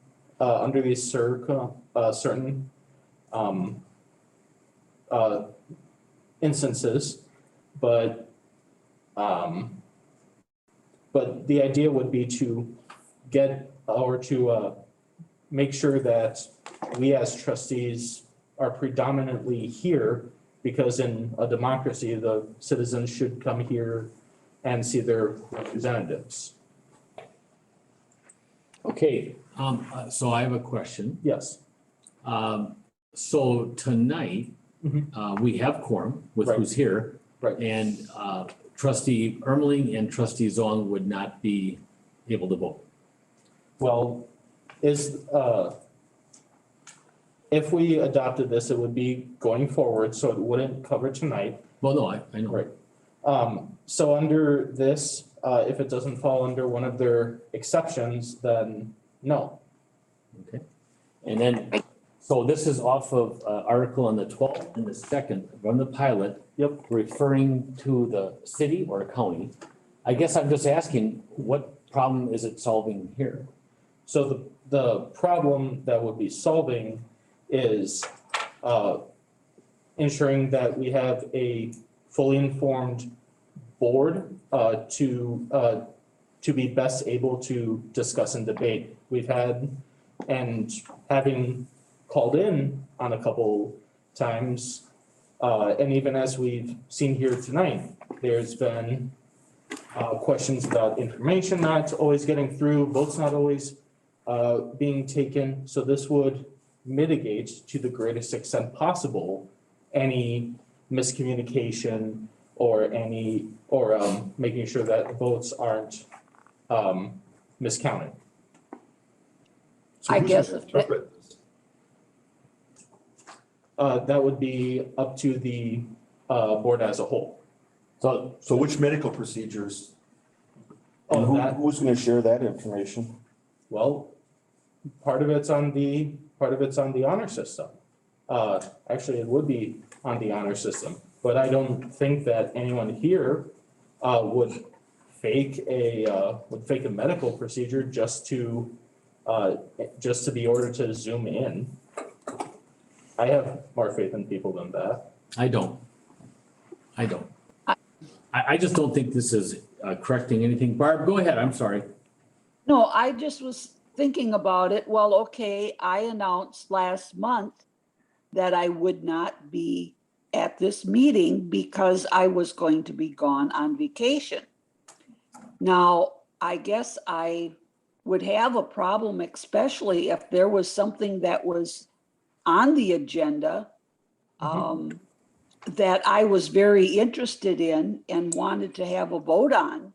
But you're telling me I can't use technology. I mean, if you're looking at concern about how our votes are, then if we have someone, then you do a roll call vote. If that solves the problem, I guess I don't think we should be using this just because I don't want to come to the meeting. I want to do it at home. No, we're elected to be at these meetings, but there are times that you are gone. I mean, let's face it, we do like to go on vacation once in a while.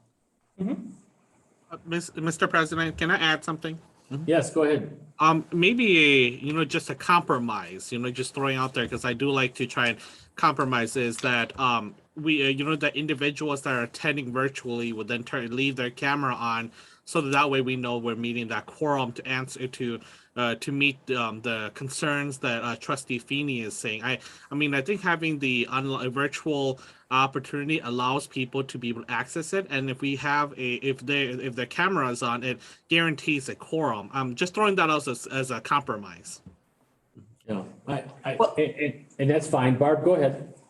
Well, I guess I don't see a problem with the way it is. I just would think that if you are not at that meeting, you have to have a good reason for not being there, not just that you didn't want to come or, that you were maybe busy with something else or you were whatever. You got to have a reason to do it this way. And it can't be all the time either, like we used to have. I agree with what you're implying. I just don't think we have something here to fix. I think there's enough things in play, to handle our situations. And boards do change, and I think the board will handle it as it comes. I just don't think we need more stuff when it's already in place. So, I mean, if this was something that was happening here at our board, yeah, I'd be a little bit more involved. I think we'd be a little bit more involved before something like this. My thoughts. All right, we can drop it and move on. Yeah. I mean, if there is a motion, I'll certainly entertain it in a second. I don't believe it's on the floor yet, so maybe we handled this wrong, so my apologies. No, it's not I asked on the first floor. question, I'm sorry. All right, so we are hearing no motion. It's, what's the term, Lauren? Or Nate?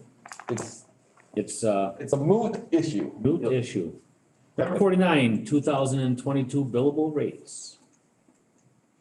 Move for approval. Move for approval by Minell. Second. Second by White. Question? Question by Zagami. Usually when out the contractor rent or you bring the equipment to your site, whatever he charged for that piece of equipment includes the rate of the operator. Is that the case here? Yes, we charge for the piece of equipment and the operator Together. So the rate you have in here is that combined rate? So the DOT hourly rate, say for, a snowplow is one thing here. So if we're snow plowing with a single axle truck, it's $95.98. And then you add the operator, say it's $60 an hour for the billing rate of $155. So the town of Weston gets for plowing their street with that single axle truck for an hour is $155.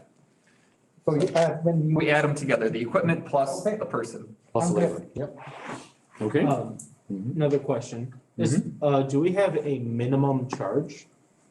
15-minute increments is usually what we use. I think for those businesses that I do see it, the smallest I've ever seen is 1 hour minimum charge.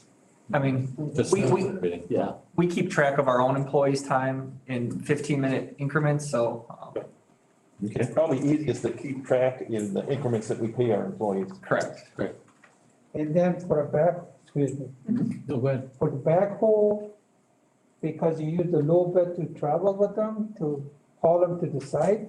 Yeah, if we have a case, $5 per mile? it would just be for the truck. So I mean, if we're using a dump truck and a trailer and an excavator, we would charge for the dump truck, the trailer and the excavator, for the dump truck to pull the trailer and the excavator to a site, so. So you charge a mileage, We don't charge mileage, we just charge time. the hourly rate. Correct. So then what happened to the mileage? Because that's a big number. I think it's. The mileage is included in with the DOT cost. It's built in. It's built in, It is built, we're capturing it? yes. Okay. But it's a big, it add up to a lot of money. I mean, we don't go far though, I guess that is the other point, you know? True, yeah. I mean, I agree. we're driving, 2 minutes into the town outside our boundary. And how often does this happen, Michael? Snow plowing is the biggest one. Right.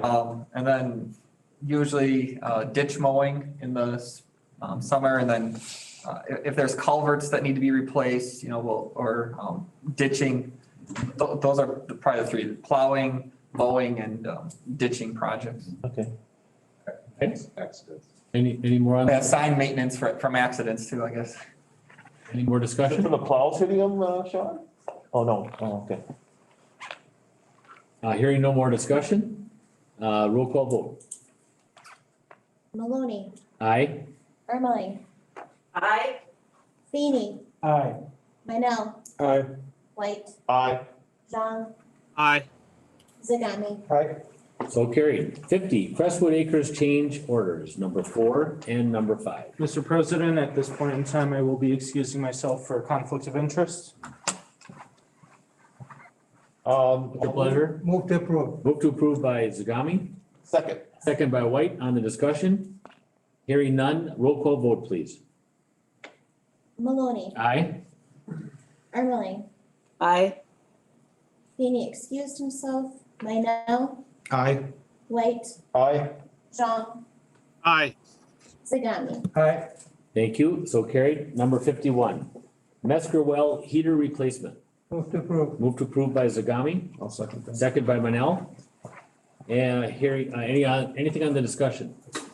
Hearing none, all those in, roll call vote? Maloney, Aye. Ermeling, Aye. Feeny, Aye. Minell, Aye. White, Aye. Zhang, Aye. Zagami. Aye. So carried. 52, standard form of agreement for professional services. Move to approve. Move to approve by Zagami, second by Feeny. Anything on the discussion? Hearing none, roll call vote. Maloney, Aye. Ermeling, Aye. Feeny, Aye. Minell, Aye. White, Aye. Zhang, Aye. Zagami. Aye. So carried. 53, federal bipartisan infrastructure law funding opportunities. So, Michael? I was just trying to phrase this a little. Federal bipartisan infrastructure law, I guess, monies are expected to be dispersed through the states, locally or I guess in the state of Wisconsin. It's gonna be administered through the Metropolitan Planning Organizations, or MPOs, which, the WASA MPO is the one who handles that. The money for fiscal year 2022 is expected to be coming out shortly here. Applications for any grant funding are due by April 1st. There are for construction-only projects, and the work that you have to have your plan specifications, estimates due to the state by August 1st then. So they're really looking for, I guess, simple projects, kind of pavement replacements where you're just removing the existing asphalt or putting back new. I initially wasn't sure we would have a project that met the criteria they were looking for. Talking with the local MPO, they pretty much encourage anybody and everybody to think of any projects they have, because the state is looking to spend the money once they get it, because if we don't spend it, it goes to other states.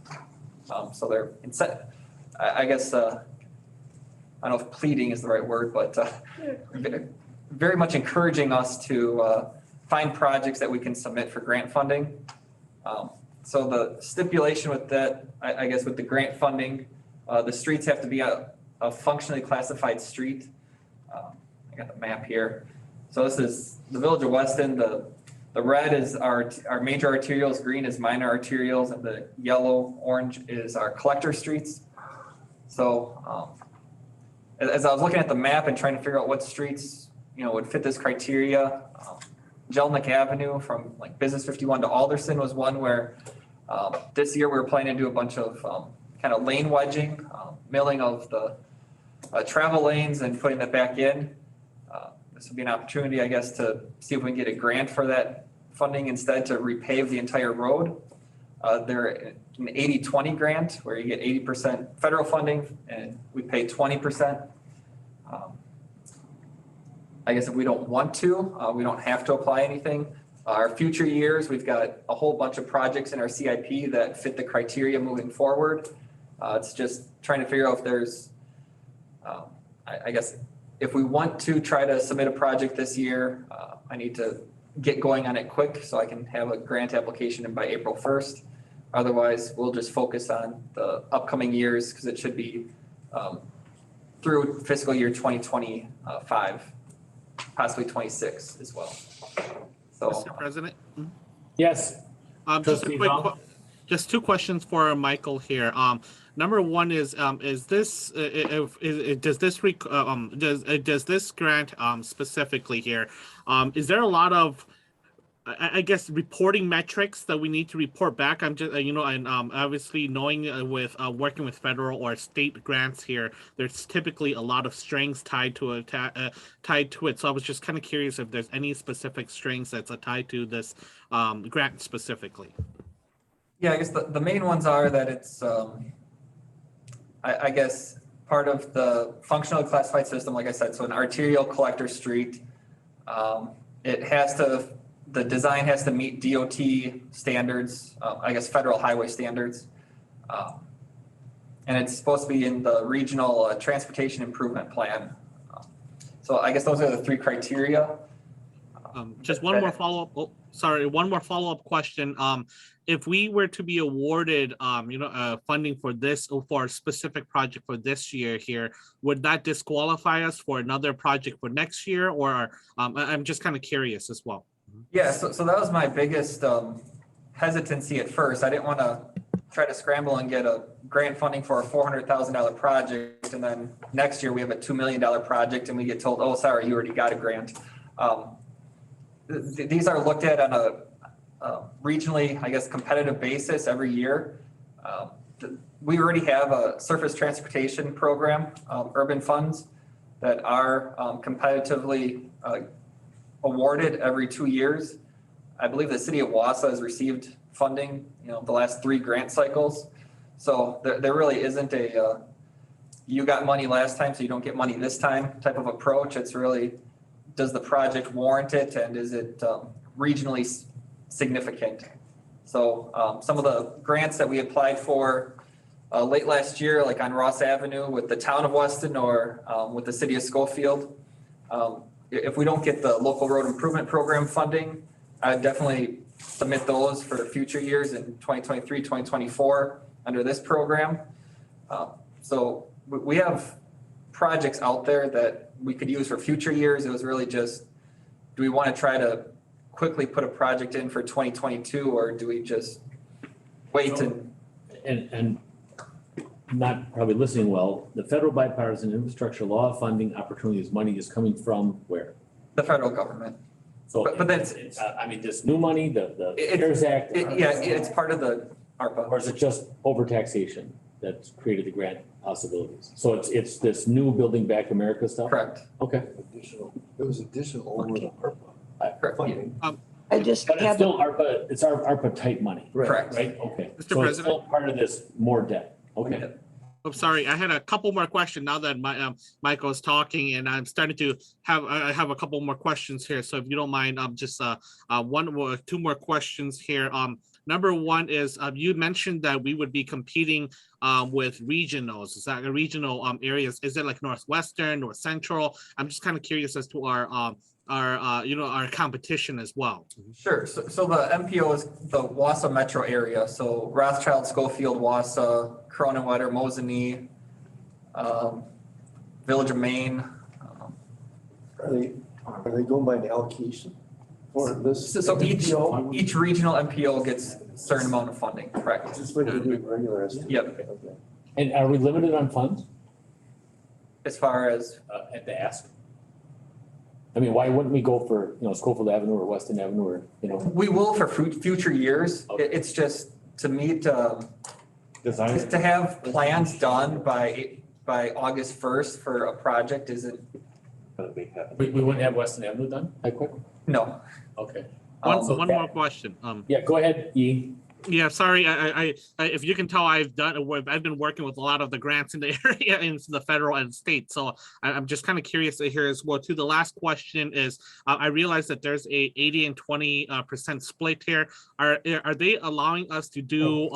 If they would provide us funding here, would that prohibit us? I guess that 20% that we're supposed to match here, or that 80% that we're supposed to match here, is it? Are we allowed to match it using federal dollars as well too? What does it have to be? In a sense, here, is it double dipping? Are they? So, for example, let's say we use ARPA dollars as well to match it as well. Are they allowing us to do that as well? Because when you mentioned that this grant or this money that's coming here is from ARPA money. Are we allowed to match it with ARPA dollars as well? I guess I'm not exactly sure. I'd have to look into that. I know sometimes you're not allowed to use other, like you said, you're not allowed to use other federal funds for your local match. So I'm guessing we probably wouldn't be able to do it that way. Thank you. Yep. Okay, Barb here. Yep. My question is, I seen when you had that map up that, Callan Avenue was considered a collection street. Have you looked at that at all? With now the buses being allowed to go down that road, it's going to bust up pretty fast because it's not that great of a road to begin with. I guess what is the question? Are we looking at beefing up the road? Well, with Callan, I don't know what you're going to do with it, but the buses now are going down that, and I've gotten comments from several people that they're concerned that that road is going to really start breaking up. It's been kind of patched over the years just to keep it passable. But with the buses and the traffic, their concern is it's going to get so broken up and we're going to, they're going to have just a horrible road again because they've had it in the past. Yeah, I mean, we overlaid Callan 5-6 years ago. I think it's still in fairly good shape. And we'd keep it up. I mean, it being labeled a collector doesn't change anything about it, whether it be a local road. I mean, they're all our roads that we look to maintain. It's just whether it's eligible for this type of grant funding or not. Okay. Well, I just was thinking, because I get people commenting to me on Callan all the time about, well, the buses are breaking that up and, whatever. So. Sure. This is an actionable item, so should we get this on the floor? I think what Michael's looking for is some direction. Yeah, I guess that's my main question is, do you want me to try to quickly scramble and put something together or? Yeah. Shane had a comment. Michael, hold on. Yep. This is not the first time they're doing this type of project. Okay. The last project was done, Ross Avenue was done from Camp Phillips to the bridge. City of Wausau did from Courthouse to Franklin. And this project was, you had 2 months to get everything ready Okay. and do the project. So I guess we should go at this a different way. What can you have ready by April 1st? I guess that's what, yeah, I mean, that's where my suggestion of Jelnik came into play. And there's no way you can get Weston done that quick. Even in a kind of fake way? No, the issue is we've got right of way and other items, so it has to be 100% done and ready to be bid. All right. So I would pick your biggest one that you can have done by April 1st.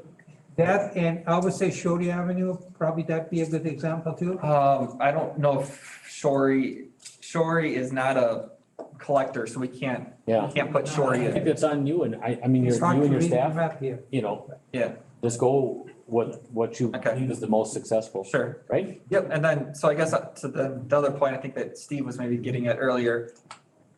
Schofield Ave, Weston Ave, any other projects that we want to look at, I'd say we can submit those in for, Following 23, 24, 25 in the following years. Yeah. Because we can get design done in the time frame. It's just, it's a very compressed time frame for this first round. There is a lot involved in the project to get them ready to do that. Like Ross Avenue, when they did, they said put the bicycle path and Right. sidewalk. Right. They said we can't do the sidewalk because of the right-of-way problem. So we didn't do it, that's what we did. Okay.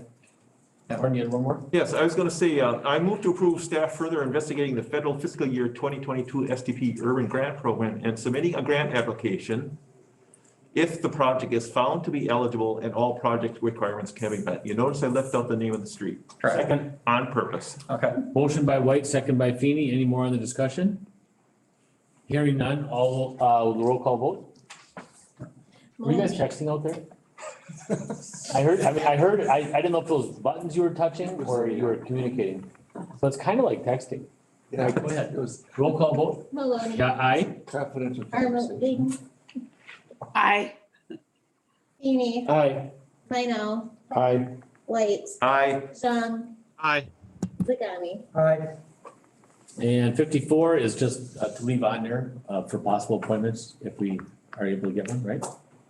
Yeah. I guess Okay. maybe I- And then attorney referrals, I believe we have none and will be, just before I move into closed session, I passed out Dove milk chocolate hearts.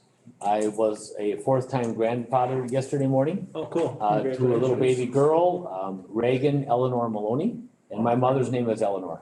So it's pretty cool. When I first read it, I didn't understand what was happening, so.